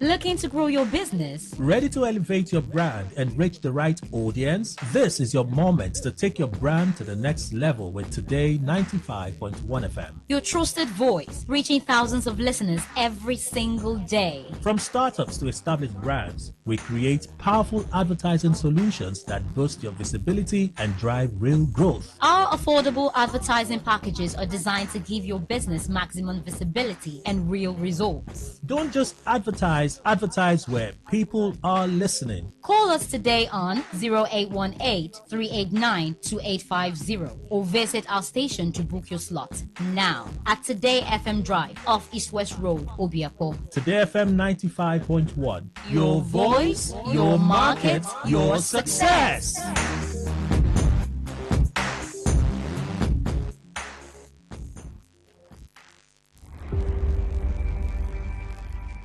Maybe home is somebody's smile when they look at you for the first time. Maybe home is being a home to something you love and adore with all your heart, and that is what life, friendship, and love are all about. Maybe home is listening to all of your favorite shows on Today 95.1 FM. We create memories. We inspire comfort. We are the voice of the people, and we are home away from home.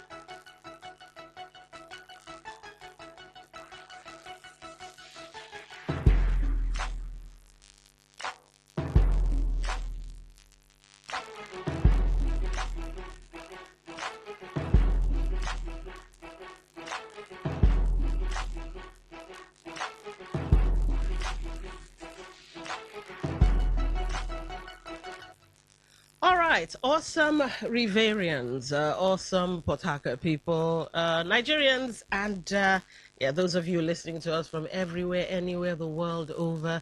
It's Today 95.1 FM, your premium talk station, and hopefully you guys have been having an awesome time having conversations with myself and the guests that have been coming through here. We had the Sea Dogs come to tell us their humanitarian approach to things and speaking truth to power.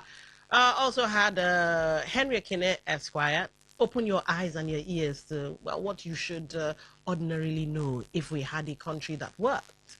And of course, the FCT minister, the media chat he had, and we broadcasted for your listening pleasure.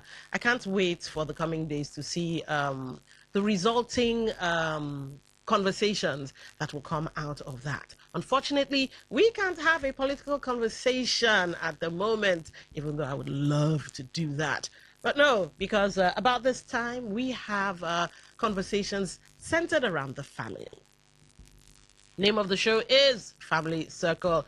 While we await Mrs. Harriet Ojeba, I guess I might have to dip my toe in the water, give my own 2 cents on what she would like to talk about. And the topic for discourse, 4 things a wife wants from her husband. Apparently, last week, I wasn't on duty. That was Queen Chima. And they talked about stuff relating to husbands.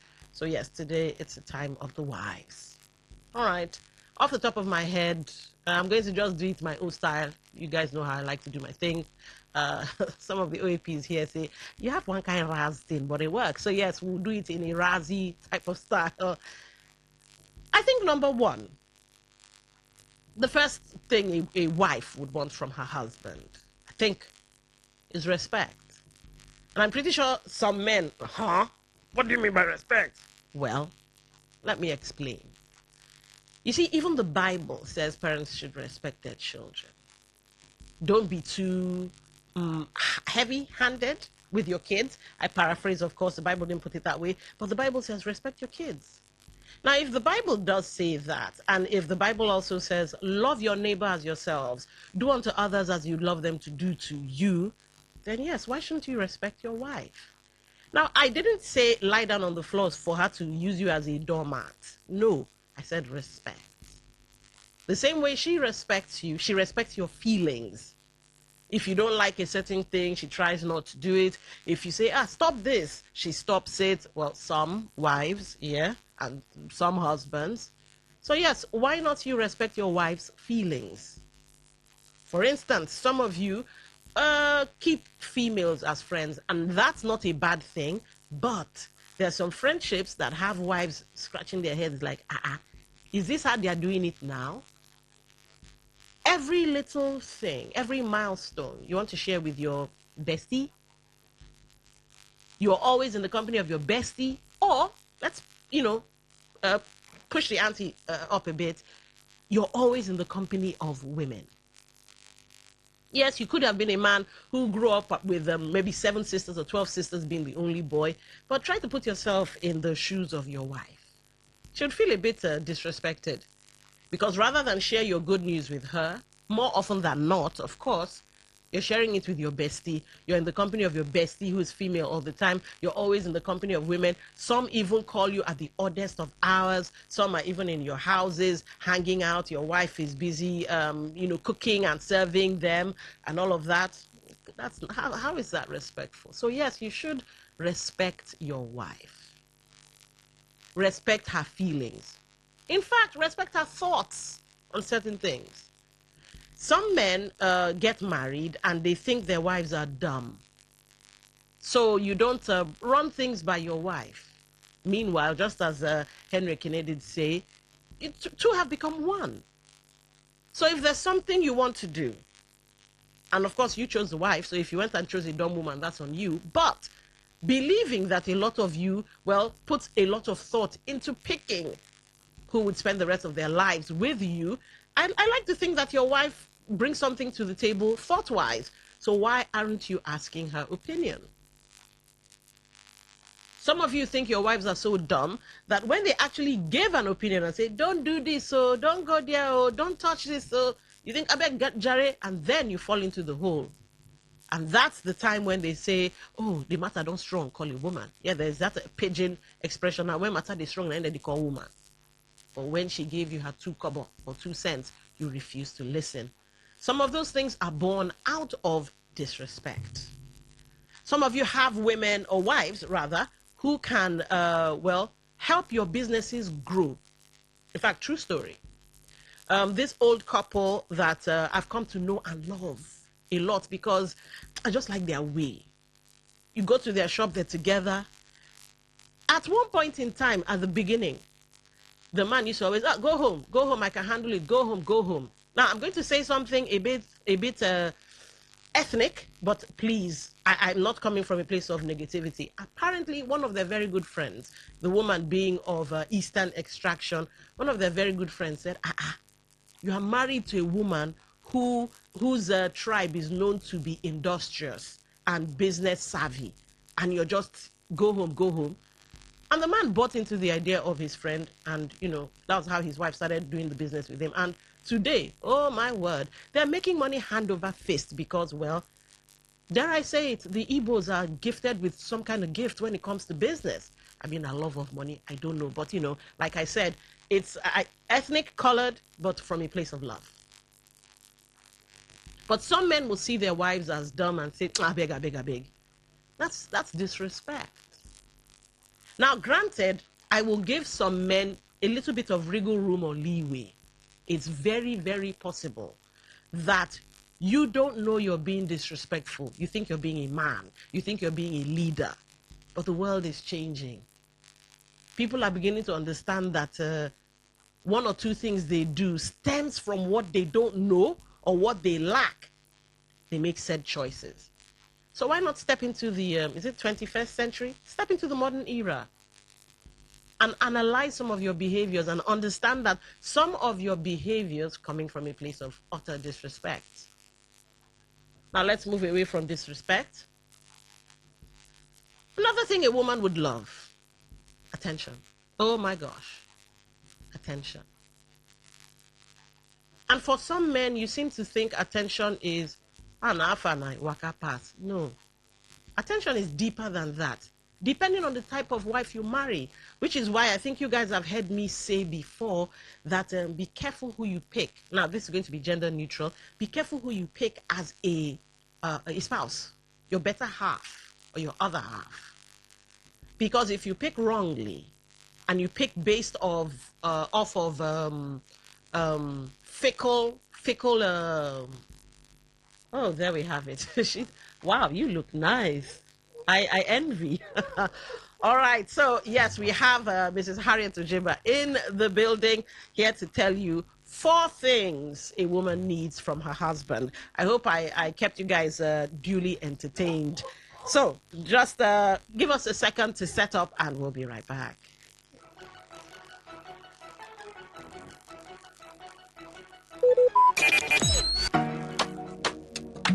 Yeah.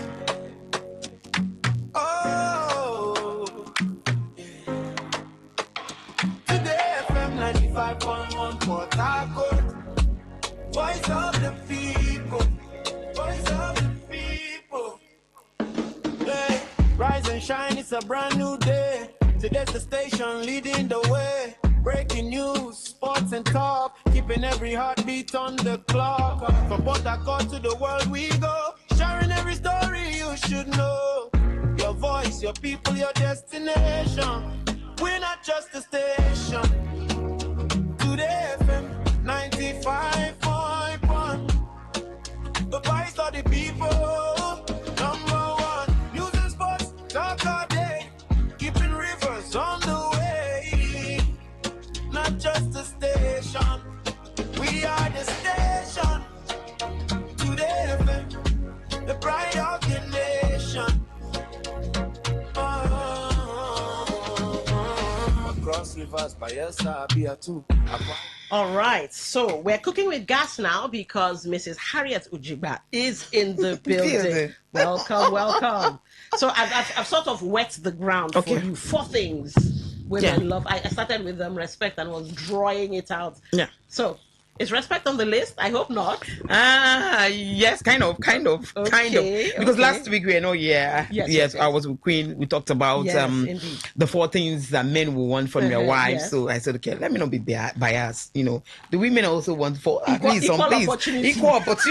So today it's going to be the turn of the women. All right, fantastic. You know, so go ahead. All the women should be ready right now, and the men should also listen. You know, you can put a woman in a very beautiful mansion. You know, the mansion can be well equipped with all the gadgets, you know, well decorated, kitchen well equipped, you know. But at the end of the day, that woman still goes to bed, you know, feeling lonely, you know, upsetting and anxious, in spite of everything around her. And people might ask, God, this woman is unappreciative with all these things around her. Do you understand the house she stays, the kind of cars she drives and everything? What does a woman want again from a man? You know, from the outside, they see her as someone that is ungrateful if she complains. Okay. But a woman that knows the seat that she's on can be mentally, emotionally drained in a marriage without the outsiders even knowing. So they assume, because there's finance, there's riches and everything around her, though she's comfortable, so she shouldn't complain. But no, this woman goes to sleep lonely. She's emotionally, mentally, psychologically drained in that marriage. But people see her as, she's wealthy, she's rich. So we must know, because there's this saying, there's this belief that, look, all a woman needs is finance. But this is wrong. Yes, women are built as receivers. That's how their nature, they're built biologically, by nature, by creation. Okay. Women were built as receiver. Right. Our desire shall be from our men. So we are built to collect. You understand? It is just normal to collect. You understand? Okay. Because of our nature. But is this all it takes for a woman to be happy in a marriage? Is it money alone?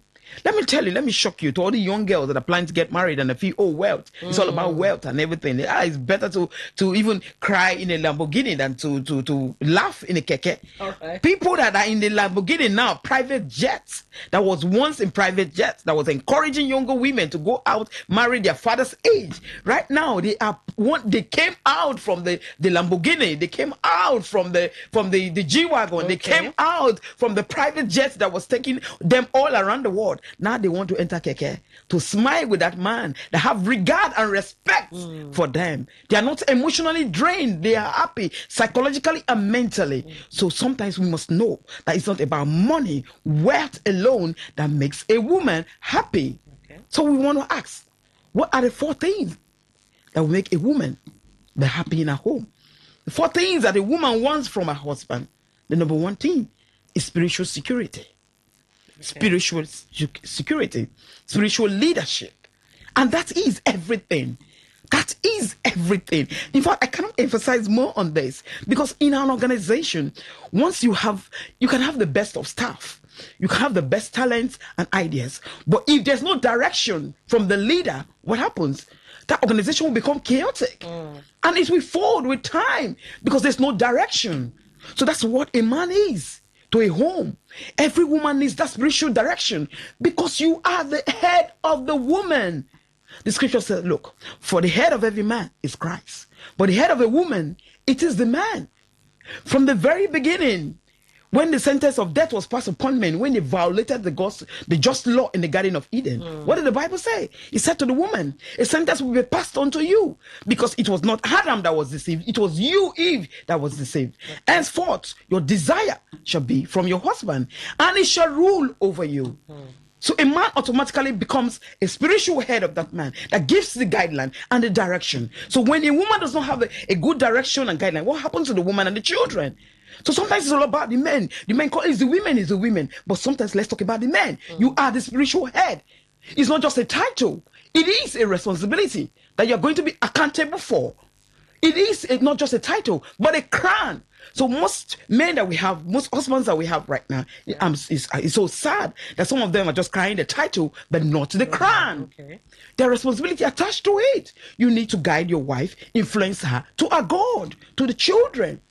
So you cannot do that you can also do that by living the life that you want your children to be and your wife to be. Because it's not enough, to say, I demand a good behavior for my wife and for my children. But what about you? You give correction to everybody, but you cannot correct yourself as a spiritual head. Yeah. So a woman wants that man that can influence them spiritually. A man that will not also go and pray with your children, but they can also see him praying. They can also see him leading the team. Do you understand? As a spiritual head. That sometimes on Wednesday in the midweek service, my husband will pull a call and ask, how far? Are the children ready? Are you ready, Harriet? It's 4 o'clock. You're getting late. Go. That is the spiritual head. Trying to make sure that the values and the moral codes and the standard of value that was passed on to him is also passed on to the wife and the children. Because he knows he's carrying a crown that is going to be accountable for tomorrow. Because God is going to ask this man. Forget it. They are the spiritual head. All right. You're going to ask them. The children and the wife get to you. What did you do? Some of our girls are naked in the street right now because these men do not also pay attention. You don't leave the responsibility of the children for the wife alone. A woman was complaining that the man doesn't even know the school fees of the children. She goes to pay the school fees. She does everything for the children. The assignment, nothing. The man just comes and brings money. But these children also want to feel your presence. That is why God did it, a man and a woman.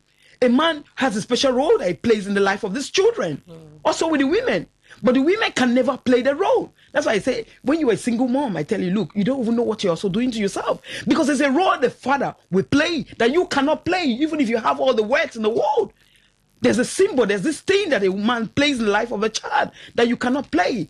So no matter the situation between you and your husband, allow that man, if you're not together again, but allow your husband to see his children. Because there's a role, a unique role that God has given to them to play. So if they don't play that role, when the children grow up, it affects them in their romantic relationship. So it's very important that we know that men knows that they're spiritual head. That these women you see getting naked on the street, maybe the wife has spoken or they have not spoken. But if you have a man, a spiritual head that directs and say, look, this cloth, you're not wearing it out today.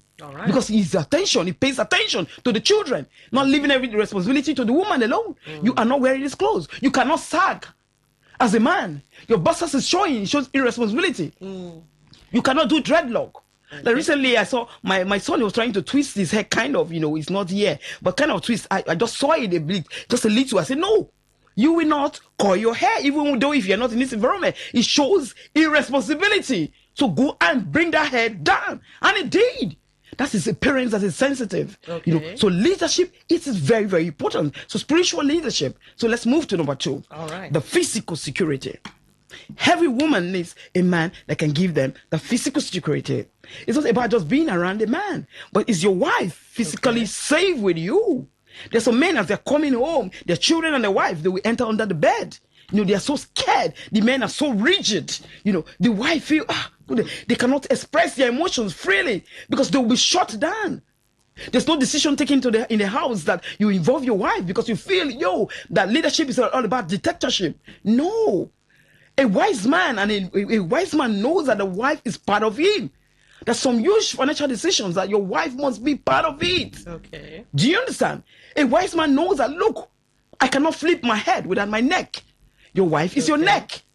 And you are the head. Even the vice president, even the president, sometimes he wants to consult his cabinet members, his vice presidents, before taking decisions. So a woman wants to feel that man that has that physical, make them feel physical, secured in their home. A woman wants to feel that a man pays attention to them. I'm telling men, look, one of the most sophisticated weapons that can break a woman's defense is when a man gives his wife attention. As respect is, sex is, and food is to a man, so also attention is to a woman. A woman is not asking for too much. It takes you to understand them. The Bible says, dwell with them with understanding. They are weaker vessels. So they might not be asking for too much, but a little attention, appreciating them. My wife, well done. You have done this. You have done school runs. You have done the assignment. The house is calm. It's cold. The children are sleeping when they ought to sleep. My wife, come. A pat at the back. Thank you. That is all a woman needs from you.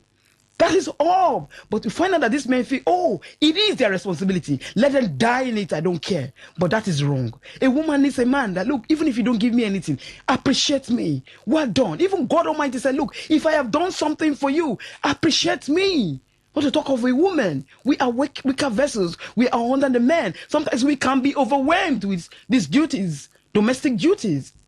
So a good man comes in and says, look, that gives you that physical security, comes in. My wife, thank you. Well done.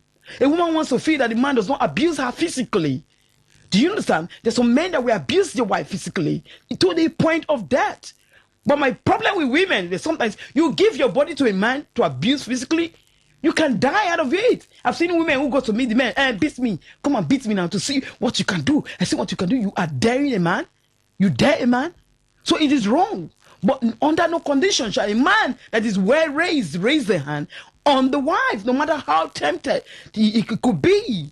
So we must take this physical security. Everybody wants it. Every woman loves it. Every woman wants to feel your presence around them. You can be physically present with them and emotionally you are absent. So it's a two different thing. So physical security, a woman needs it. So let's move to number 3. All right. The third one is emotional security. Emotional security. And this is actually lacking in most homes. A man is physically present with a wife. The wife sees you every day. But emotionally, he's absent completely. A wife wants to see a man validates her, make her feel special. That's one thing that men are lacking. You see your wife well dressed, beautiful, steps out. Yeah. What something to say, oh, my wife, this is beautiful. I love your hair. You changed your hair. Oh, no, you're not looking too well today. Your facial expression have changed. Is there anything wrong with you? Are you okay? Do you understand? No, he wants, that validates her emotions, make her feel special. If she does her hair, she looks good for you. Appreciate her, make her feel special, because women have actually exposed their emotional atmosphere because their husbands never told them, so other men capitalized on it and used it against them. And women that are put out from their husbands as we speak, they are regretting it. And when they come and they tell you, look, this man deceived me because he made me feel special. I've been married for this man for 25 years. Never a day have I heard from my husband that, look, your hair is fine, you look good, you're beautiful. Thank you, my wife, for keeping yourself clean. The children and everything. But as soon as another man came in, a woman who is not in a divine purpose, who does not understand, he thinks, oh, this man is sweeping me up my feet. My husband never did this. And at the end of the day, they pull out from your marriage and they come back regretting what happened. Validate your wife's beauty. Make them feel special. They do not need an external validation. They do not need to tamper to the space, the emotional space. Don't allow invaders to invade the emotional space of your wife by not doing your duty. Make them feel special all the time. A woman wants to be emotionally safe with you by telling her how beautiful he is. And another thing that a woman feels when she's emotionally safe is when you do not humiliate her in the presence of your family members, or to your siblings, or to your siblings, or to your people, or to your mothers. You know, there's sometimes in a home, maybe you have the husband's family member staying with this woman, and there's an issue and everything. You know, they come, they complain to you, the wife tells you how she feels about this whole thing. It's not left for you as a man. You've not had the other side of the story, I know. But for you to call everybody and humiliate your wife in presence of your siblings, it is wrong. A woman does not feel safe with you emotionally because you just brought her down. Even if she has done something wrong and you need to correct her, you can go to the room and say, oh, every sort of thing you want to say to her. But in presence of your family members, do not treat your wife as a trash can. Because if you tell people that you have no value for your wife, they will treat her as a trash can. So it's as simple as that. So let's move to the last one right now, which is the financial security. Women like money. Indeed, okay. So I'm sure you just said women like money. Yes. But like I bet to differ. I bet to differ in this case right now. Yes, right. We are built as receivers. We collect, from our nation and everything, we collect. Yeah. Do you understand? The Bible says money is a defense. You want to do this, you want to do this, you need money. Money is a defense, actually, but wisdom giveth life to those who have it. So money is involved. But right now, I beg to differ.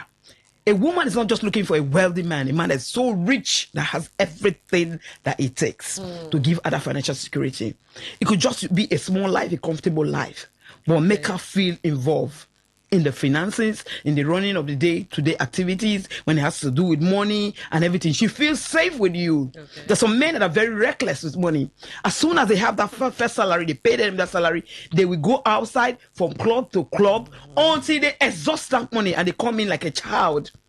Behave like a child to the woman because there's no money anymore.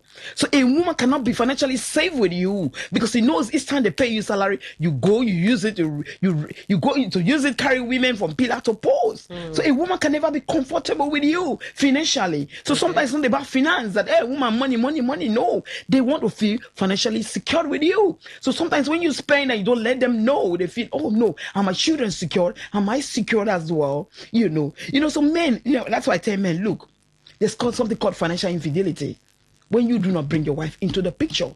It is true there's some women that really abused it.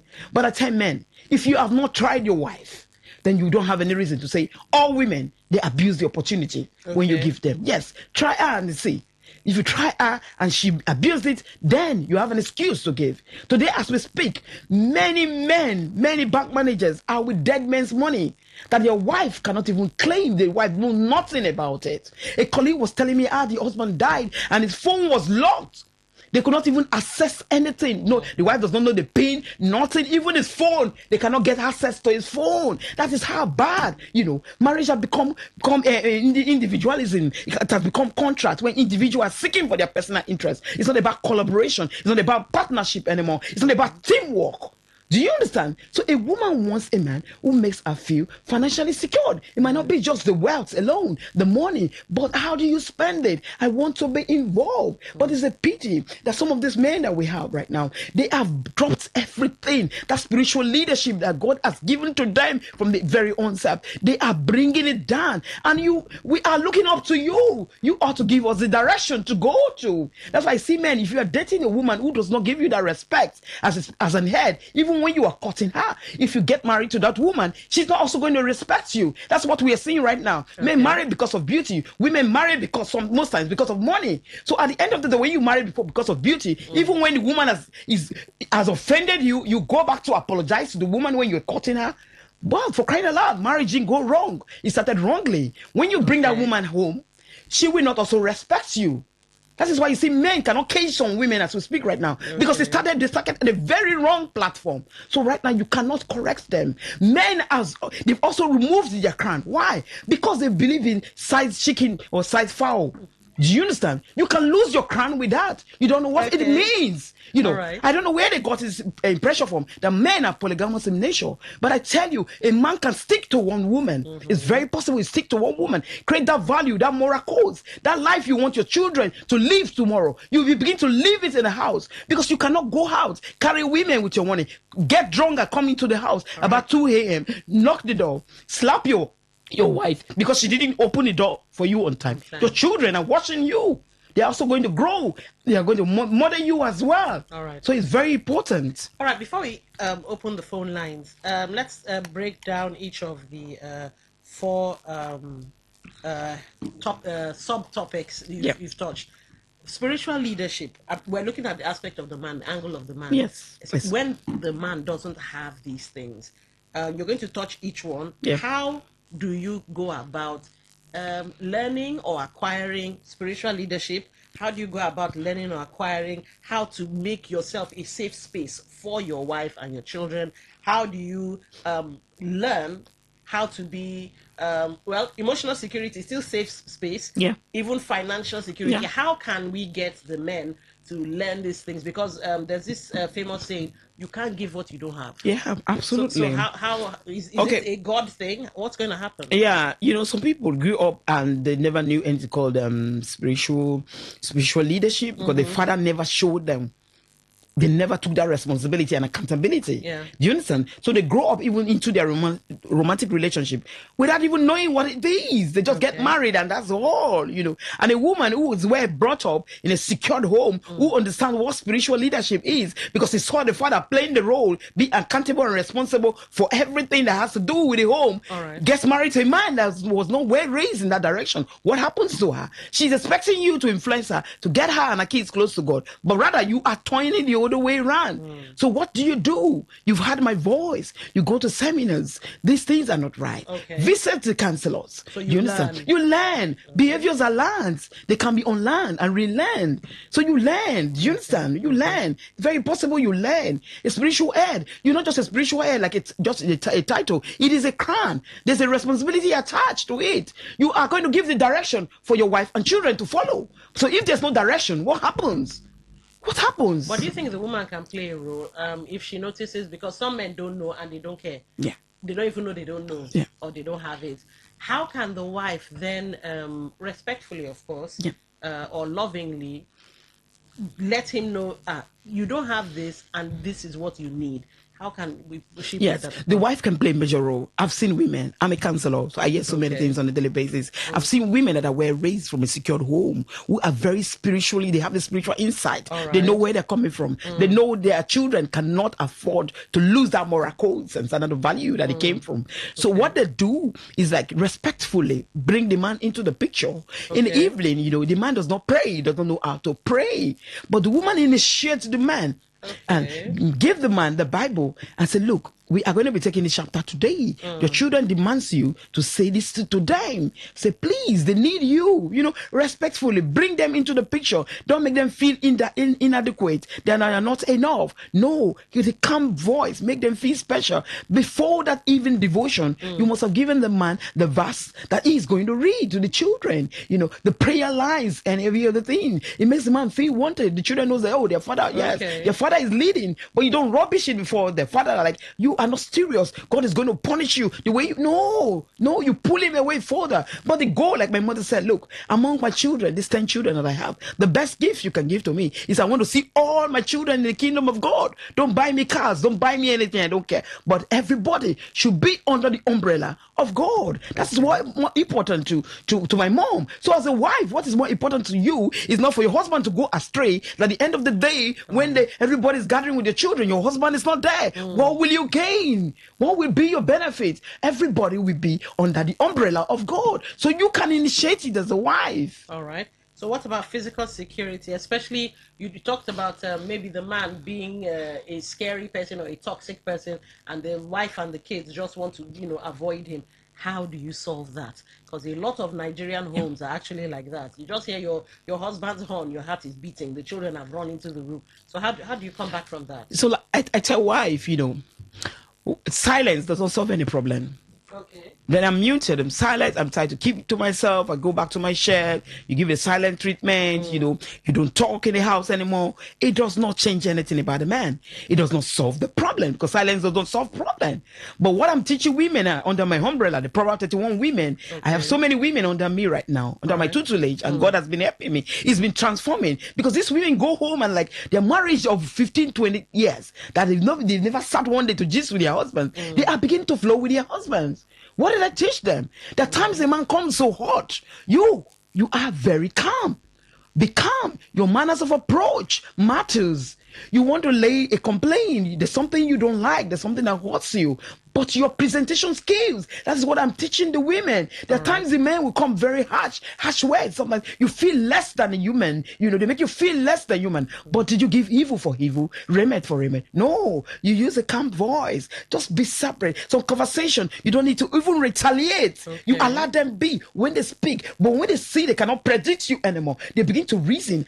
This woman, they speak back at me. What is going on? They come back to you. They're restless because they know normally you will hit them on the normal circumstances. Okay. And it makes them go out and further away from you and creates that emotional distance between you and them. But when you are not responding in that direction, you see the men pulling back to you. It's just a small secret that can be done. These men are sometimes like your 2-year-old child. You don't know. Forget this masculinity. Once you can catch them, you know their trick. You will cage them. You will keep them in one place. All right. So talk to us about emotional security, financial security. How do we get the men to get you? I agree with you on learning, but how can you help a man? Especially, you said some men are teachable, some men are unteachable. No, of course. How do you Absolutely. Get them to learn this one? That financial infidelity is a case almost in every home. That's why I tell women, look, discuss this before marriage. Okay. It is very important, because when you get into the marriage, a man who have learned this attachment style, who has been raised in this way, that the father never shared anything with the wife concerning finance, because they believe that the wife will kill the man and take the property. How do you change a man overnight? Women don't change men don't change women, but it's only God that can change instantaneously. All right. Do you understand? So I tell women, discuss these things before the men. Know who you are getting married to. 80% of the success in marriage has to do with who you are getting married to. It's very important. Who are you married to? There's some things, not just about sleeping with a man because you're courting this man. You do all sorts of nonsense. Leaving the most important things that you will need to know. You need to look out for. Who is this man? Is he a 20-80 man? Is he a 50-50 man? Maybe in your life you've never brought 1 naira. Your mother never brought 1 naira. So you get married to this man who said, oh no, it's split 50-50. What will happen to you? It's going to be an issue. So financial insecurity, infidelity starts even from the home where your husband is coming from. There's an habit. He learned it from somewhere. So for you to come and change it overnight, it takes the grace of God. So these things must be discussed. But we as counselors, we're also helping. Come to us. We also make your husband understand that financial infidelity is risky because nobody knows who goes first. With everything you've planned, you've worked hard for. One day, a bank manager comes to take everything away from you. Your wife and children will suffer. They will beg for bread. Meanwhile, you had everything when you were alive. So this is important. All right. Ladies and gentlemen, a closed mouth is a closed destiny. Mrs. Harriet Ojemwa in the building to answer 4 things every woman needs from her husband. Let's just put it in that way. Women, you can call in. Husbands, do you have any questions? Do you even feel convicted? And if you're convicted and you'd want to learn, you can call in. Here are the numbers: 0810-9510-951. That's 0810-9510-951. For text messages, WhatsApp messages, and voice notes, 0701-9339-962, 0701-9339-962. You can be part of the show social media-wise. YouTube Live, Today951FM. That's for YouTube, Today951FM. Facebook, Today95.1FM. Instagram, X, Twitch, all have the same handle, Today FM 951. Now you can also be part of the show via the website, www.todayfmlive.com. That's www.todayfmlive.com. Listen live in the middle of your screen. You're part of the show. Now, tune in Radio Garden. Those are apps you can get off of the Google Play Store or Apple.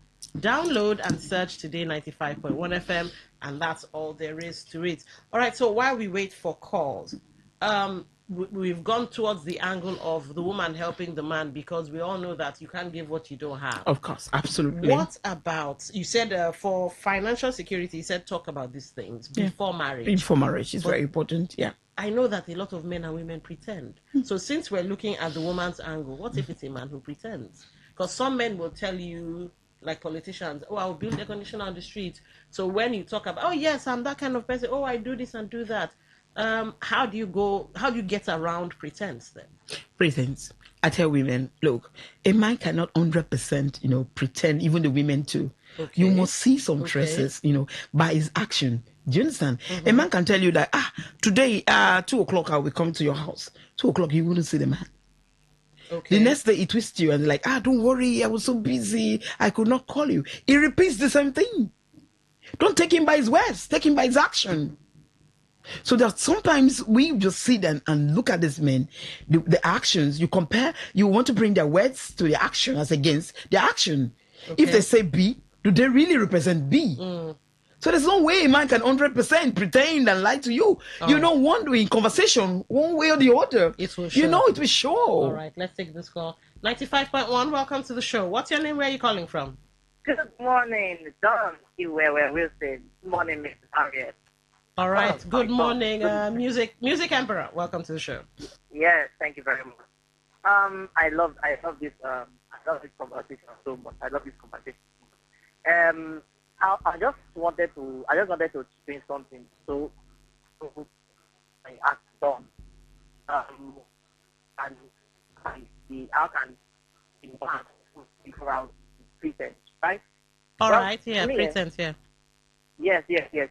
So that's what Mrs. Harriet is saying. So me, these things with time, when someone is pretending, you understand? And how to even get those signs, how to see the signs, and how to figure out is at some point in the relationship, before getting to a relationship, I believe in, seeing somebody casual for a while. Seeing somebody casual for a while, makes you, it's more like familiarity, getting familiar with this person, but it's not really so. If this person takes you casual and you take this person casual for a while, before even the stage of relationship to courtship, you must have gone far already, this person. And ahead, you would know who this person is, and this person would know who you really are. All right. At the long run, you understand? That's just what I've got. I don't know what Mrs. Harris got to say about that. All right, that's an interesting perspective. Thank you for calling Music Emperor. Yes, so that's why you don't... The casual roots. The casual roots, yeah, it's a rule. Because, once you... We have another call. Just hold that question, casual roots. 95.1, welcome to the show. What's your name? Where are you calling from? Good morning. Good morning. I'm Jensen, Baba. Turn down the volume on your radio set, please. Yes, I want to ask a question. All right, go ahead. I want to ask, in a situation where a lady, she's a man, this man doesn't have money, and you propose to marry him, the lady accepts. While they are together, this man doesn't have money. This is how he saw the man, that the man doesn't have money. But later, this money will still be problem in the house. What caused it? Because this is the man you see, you say you love him, you like him, everything about him. And the man was not with money. There was no money. We were managing together. Why is it that later on money will be a problem? That this man don't have money, so I want to leave. And you saw him like that before he came. Thank you, dear. All right, so, Madam Harriet, we have two questions on the table, and I think it's a text message. So, casual roots, and then no money before the relationship. Inside of the relationship, no money, now it's a problem. Okay, so the casual roots, once you are emotionally involved, right? Yeah. You become biased in your decisions. Do you understand? Okay. Once you're emotionally attached to any relationship, do you understand? You've Mm. poured in, and sometimes they won't go as far as sleeping with each other and everything. Okay. There is no way. Your judgment can never be right. Do you understand? You will be clouded because there's emotions, in it already. Do you understand? So that's why the casual rules follows. Do you understand? Yes. Don't get committed to a man when you're not so sure. Because if you do before then, there's some characters, red flags you will see and you overlook. And when you get married, it becomes an issue. Because some people are getting, they think marriage is like a supermarket that you go in and come out. No, it's not for shopping.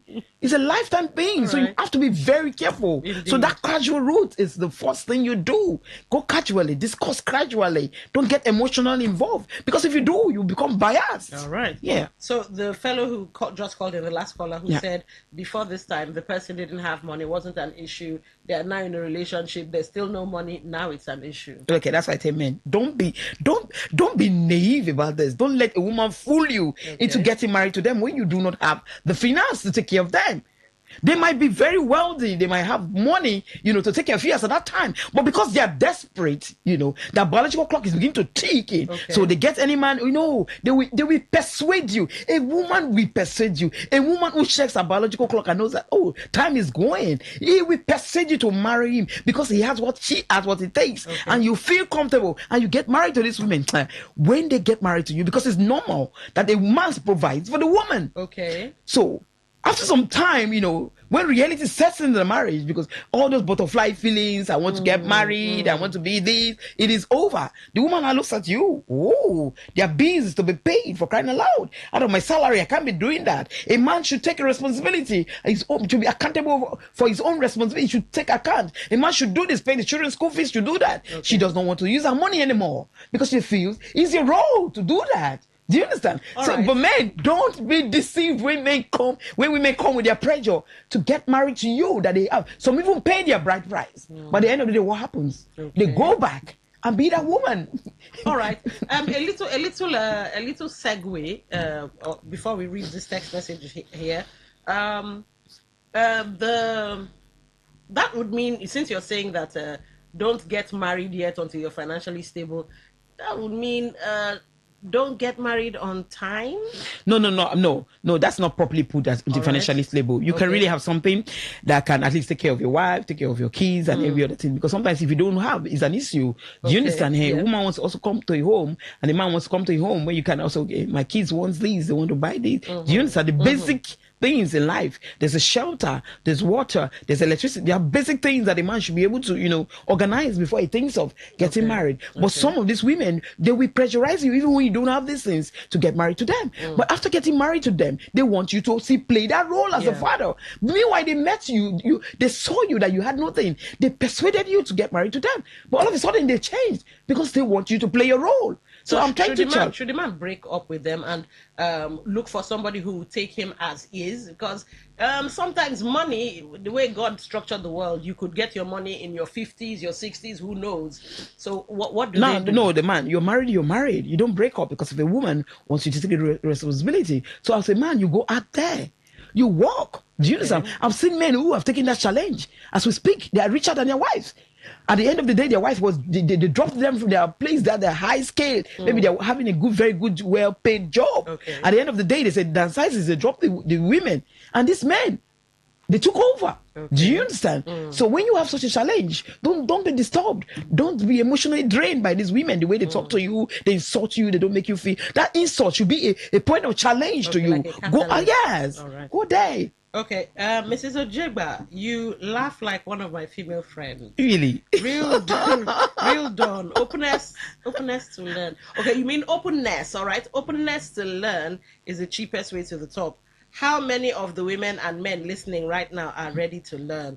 Those born in 80s are now behaving like this Gen Z generation with zero discipline. To be responsible and disciplined is very difficult to. And if you are listening and not open, I doubt you will learn. Thanks for always speaking to us.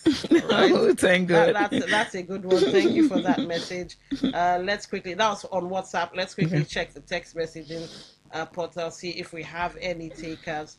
All right, we don't have any takers. We have 7 minutes to kill. Yeah, sure. So, I want to put you on the hot seat. All right. Apologies for that. Always ready. You said four things a woman needs. Yes. But are there any extras? Because I know life isn't black and white. No. Are there any extras to these four securities you've given? Are there any other things that a woman could possibly need from a man? No, I just said 4 things that most women will appreciate in their husbands. There's so many other things, and it varies from women to women. Mine might not be yours. Yours might not be mine. So it's not a one size fits all. No. This is just a general. Do you understand? I feel every woman wants to feel secured in their home, wants to see a man that brings them into the picture. Okay. Yes, that gives them that emotional security, validates their beauty, make them feel special. There's no woman that you put on, that you ask right now, you don't want to feel special, you don't want your husband to pay attention to you when you speak, when you are sick, when you heal. You need a man who's like, my wife, you're not feeling fine, don't worry, rest today. Don't worry, I'll be in charge. Every woman loves that. So this is, I actually took my time. Yes. Most important. More important thing. What about when we come to physical security? Yeah. You focused on the man being maybe scary or toxic. Yeah. What about the issue of in-laws? Because some men do not understand that you might have married an introvert or somebody, or a lady who likes her space, and then your in-laws are coming and they are invading her space, or probably even maybe bullying her. That speaks to physical security. What should such a woman do? Yeah, I actually brought that under emotional security because it has to do with feelings and emotions. Yeah, the wife feel very lonely, down, humiliated, so I brought that under emotional security because a wife wants to feel like a wife. I mean, she's a new queen and she must be given the respect as a new queen. But sometimes we abuse the office as a new queen. Yes, we have to be very careful about that. So every woman deserves you. That's why I said, look, you have your family members are going to come because we are living in a society that you are not just married to your husband alone. You're also married to the family, the extended family. So as a woman, you must also understand this. But this does not mean you make your husband feel, treats you, humiliates you in front of your in-laws, your even your siblings, your younger siblings sometimes. Because I tell men, the value that you placed on your wife before your family members and our own family members, that's the same value that we place on her. So when you treat your wife as a trash can, everybody will see her as a trash. All right. Do you understand? So if there's something that there's an issue in the house, probably maybe the wife, they have done something or your siblings have done something, you can settle this amicably without humiliating your wife before them. All right. No. Morgan, this year, I'll do my best to clean it up. It doesn't really, well, let's see. Good morning, presenter. I am dating a lady for years now. She's loving, caring, and understanding, but I find it difficult to be intimate with her without taking alcohol. That's Morgan from Port Harcourt. Without taking alcohol? So something is wrong. So he needs to see the counselor. Yeah. A counselor? Yes. Not maybe a medical doctor? No, if he needs to take alcohol, so it's an addiction. It's like he's addicted. All right. Yeah, so he needs to go to a rehab home. Do you understand? Yes. He can call me. I'll refer him to my friend's rehab. I think we have your public number. Yeah. We might be able to give that to him. All right. Any final thoughts? About 1 minute to close the show. Any final thoughts? Yes. I want to tell the men that women sometimes they are not asking for too much. Do you understand? Just a pat on the back. My wife, well done. Thank you. God. It makes the whole deal. Do you understand? Well, women are weaker vessels. Do you understand? The Bible says treat them with understanding, even though we have our problems sometimes. Do you understand? But just manage us. All right. There you have it, guys. Mrs. Ojigba says just manage us. Anyway, it's been a wonderful time hanging out with you guys. We started this off at 6:30, and yes, this is where it ends.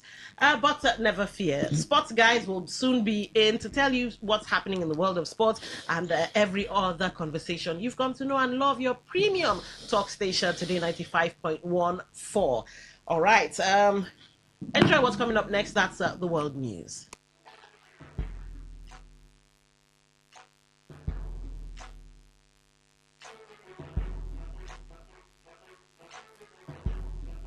I listen to a lot of talk radio.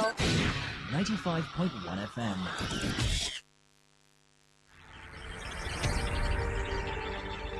Want to know what's happening? Get latest information in sports, politics, lifestyle, you name it. The frequency of choice. Today, 95.1 FM. Today, 95.1 FM. We serve you the latest update on everything. Today, 95.1 FM. We are the voice of the people.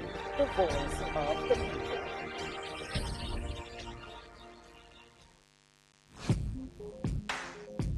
Looking to grow your business? Ready to elevate your brand and reach the right audience? This is your moment to take your brand to the next level with Today 95.1 FM. Your trusted voice, reaching thousands of listeners every single day. From startups to established brands, we create powerful advertising solutions that boost your visibility and drive real growth. Our affordable advertising packages are designed to give your business maximum visibility and real results. Don't just advertise where people are listening. Call us today on 0818-389-2850 or visit our station to book your slot now at Today FM Drive off East West Road, Obiako. Today FM 95.1. Your voice, your market, your success.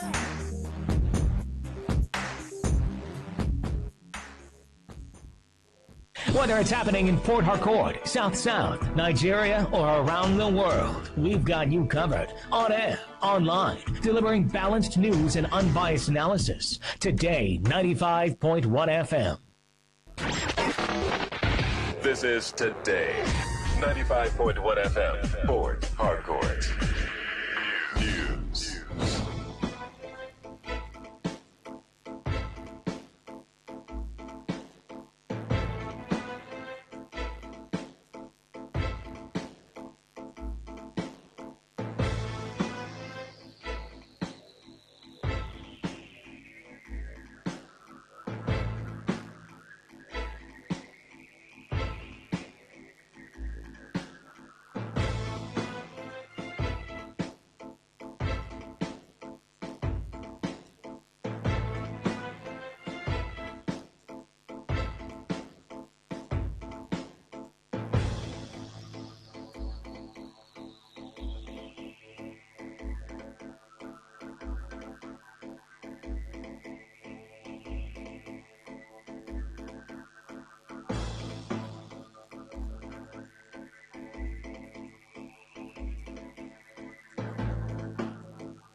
Good afternoon. This is the world news on your premium talk radio Today 95.1 FM Port Harcourt. I'm Dawn Wilson. This afternoon in the headlines, federal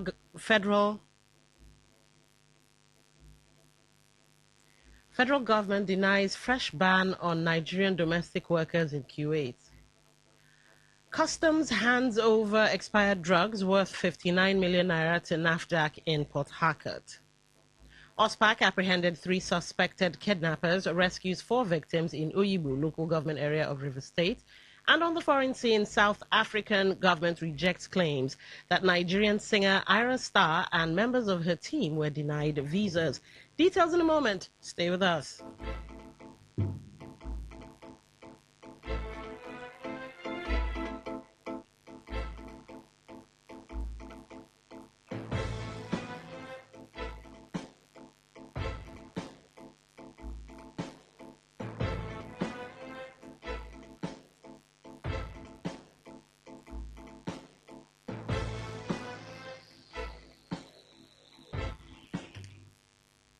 Welcome back, and now the news in detail. The Ministry of Foreign Affairs has denied reports that the government of Kuwait recently imposed a ban on the recruitment of Nigerian domestic workers, describing the claims as inaccurate. The ministry, in a press release signed by its spokesperson, Kimiebi Imomotimi Ebiemfa, said the suspension of recruitment and deployment of domestic workers to Kuwait was initiated years ago by the Nigerian embassy in Kuwait City and not a fresh measure by the host country. The ministry explained that the development was not a new restriction imposed by Kuwaiti authorities, but a continuation of a measure it said the embassy had earlier adopted to protect Nigerian citizens seeking employment in the Gulf state.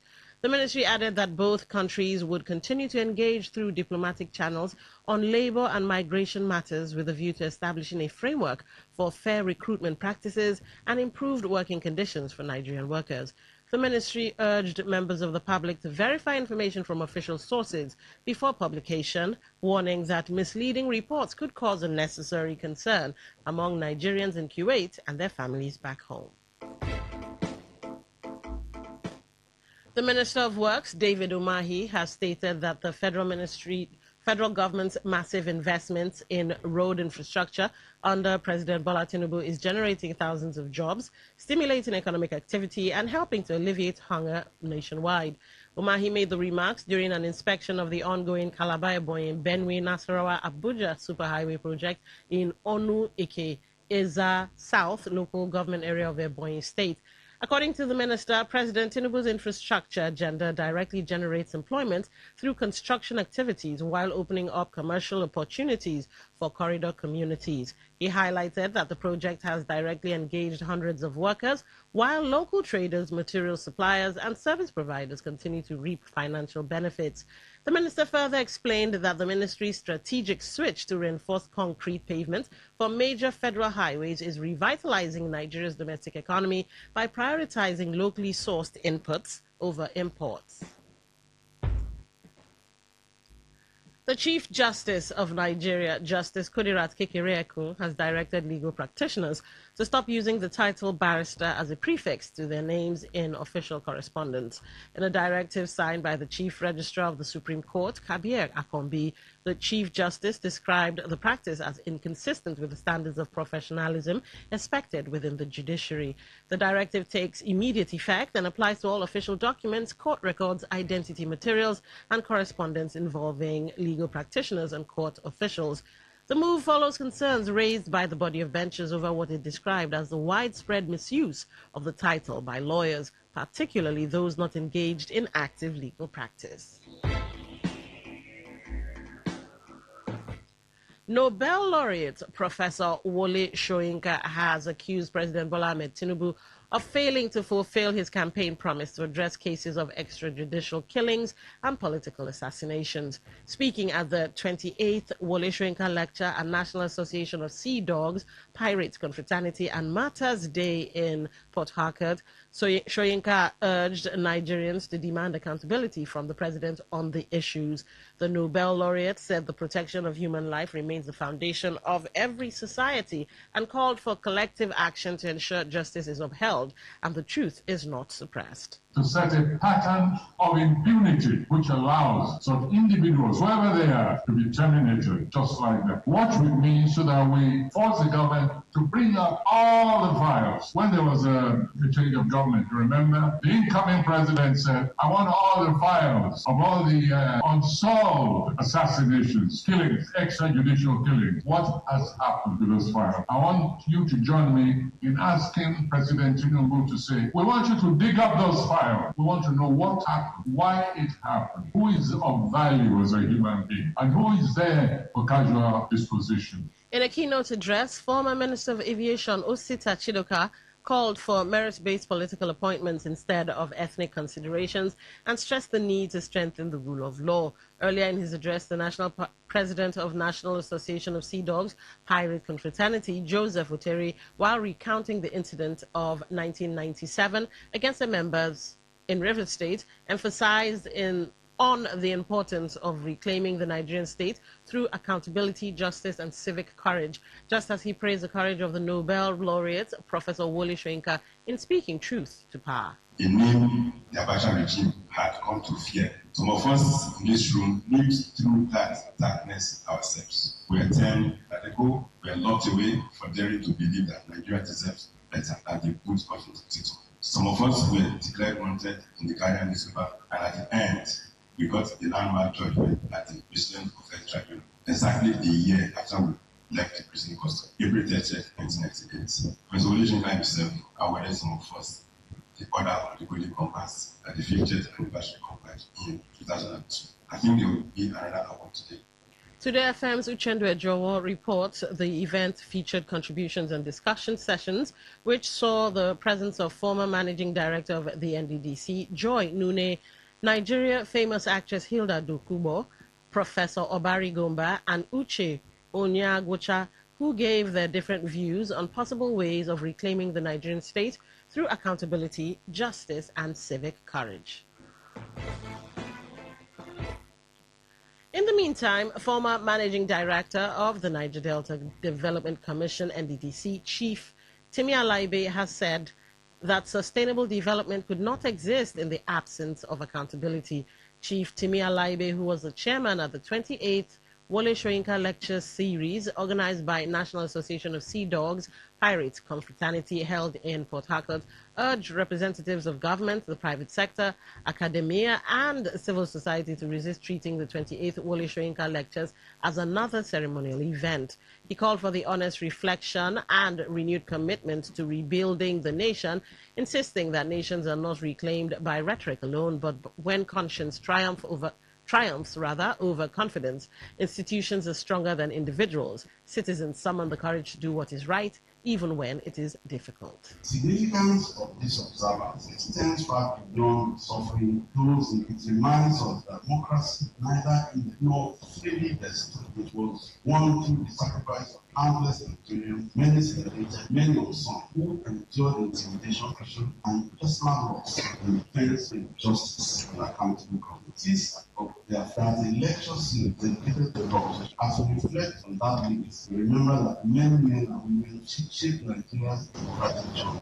Also, a former managing director of the NDDC, Joy Nune, called on National Assembly to review the procurement law to enable the country have electronic means of submitting proposals electronically rather than hard copies. Nune recounted her observation in contracts awarded before her emergence as the MD of the NDDC, advocating for electronic means of project proposal as a first and right step to reclaiming the Nigerian state through accountability, justice, and civic courage. 60% of the contracts that had been awarded by us had also been awarded by the state governments and paid for. And there were contracts that were renewed and renewed and renewed. Let us stop this issue of the contractor coming to submit their bids on a certain day and having direct relationship with the civil servants or his public servants. If you submit it electronically, then you don't have anything to do with them. So for me, the first place to start for us in Nigeria is now for the National Assembly to come up with a review of this law, the procurement law. Till this day, 60% of every 1 naira. You're listening to the World News on Today 95.1 FM, Voice of the People. After the break, more news and foreign stories. Stay with us. Every day, every hour, when the big stories break, depend on our 24-hour news team to bring you the latest. Today, 95.1 FM.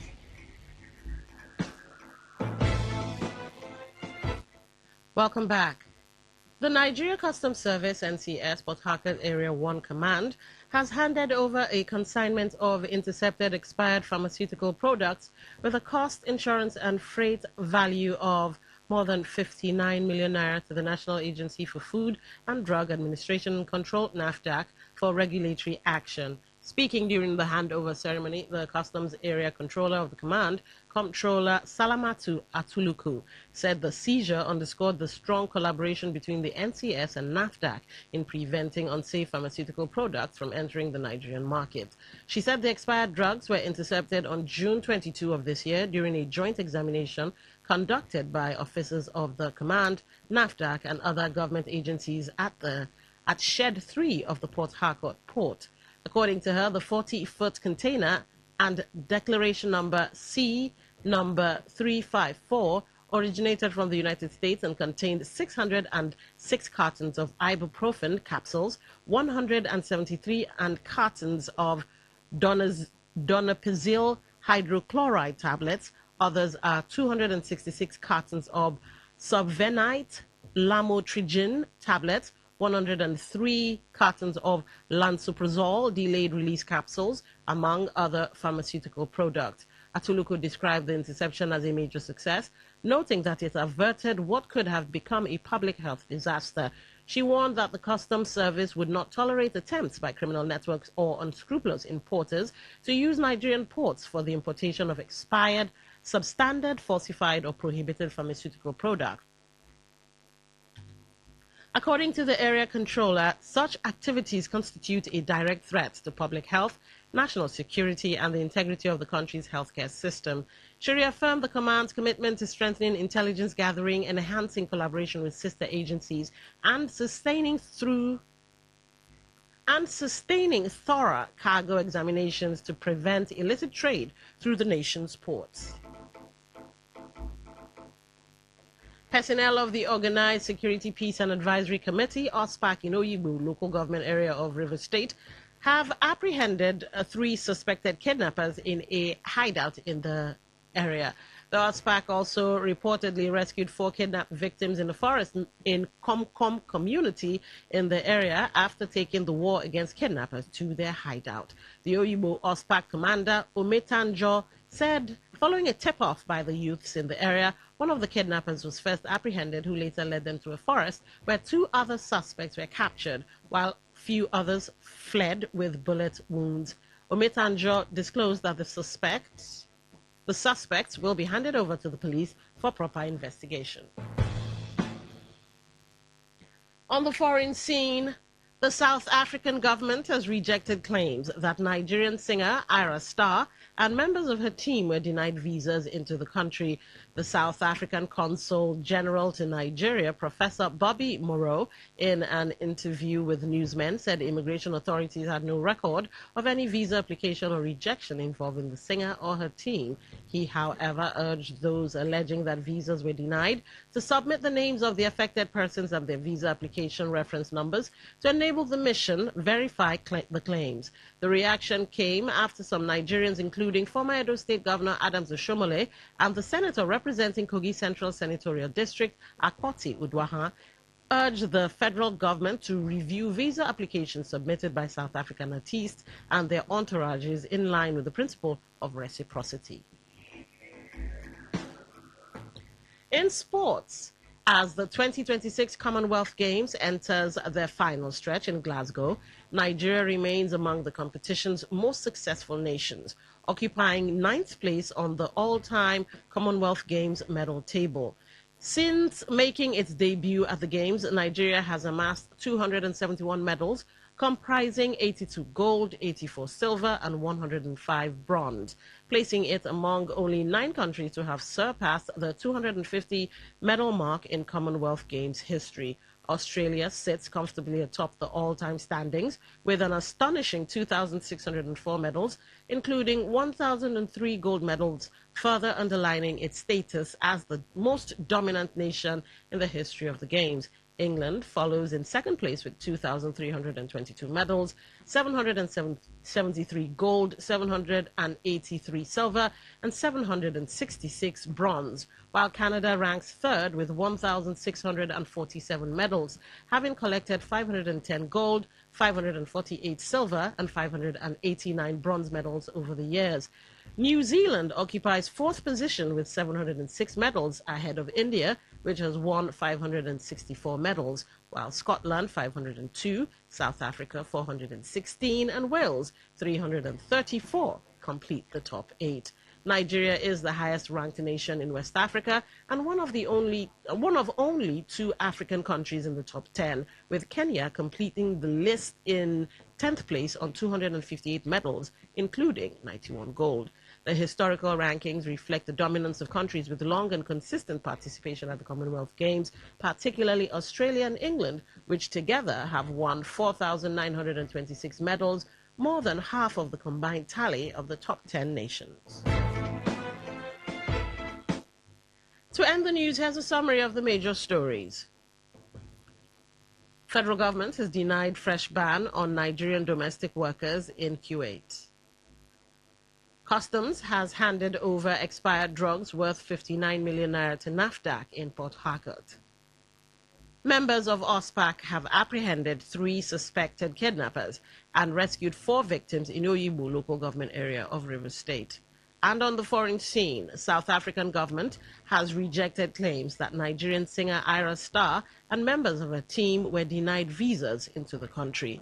That was the news as edited by Uchendu Ejowo. For comments and inquiries, please call 0818-389-2850 or send your emails to news@todayfmlive.com. You can read our stories on www.todayfmlive.com, Facebook at Today95.1FM, Instagram at TodayFM951, X at TodayFM951. You can also join our YouTube live at Today95.1FM.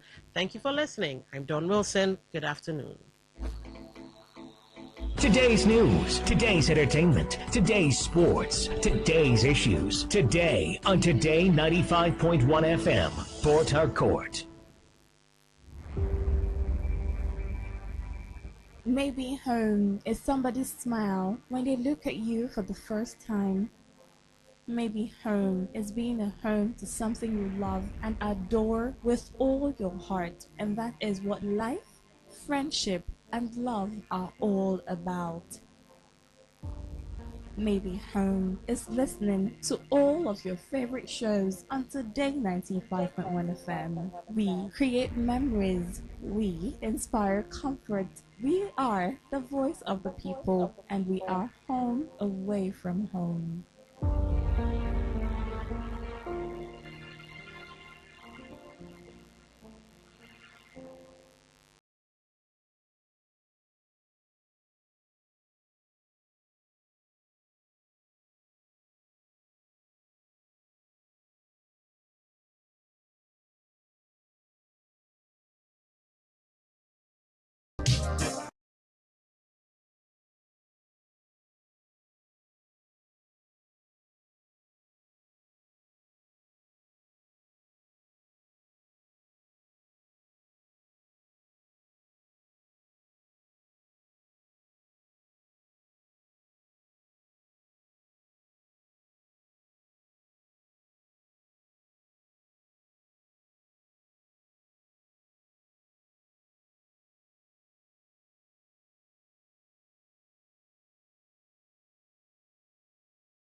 You're almost there, but don't panic.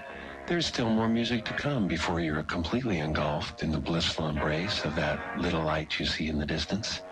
Soon you'll be healed, forgiven, and refreshed, free from all trauma, pain, guilt, and shame. You may even forget your own name. But before you dwell in that house forever, here's 30 minutes of easy listening to some slow tracks.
Port Harcourt.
Something's got a hold on me lately. No, I don't know myself anymore. Feels like the walls are all closing in, and the devil's knocking at my door. Whoa, out of my mind. How many times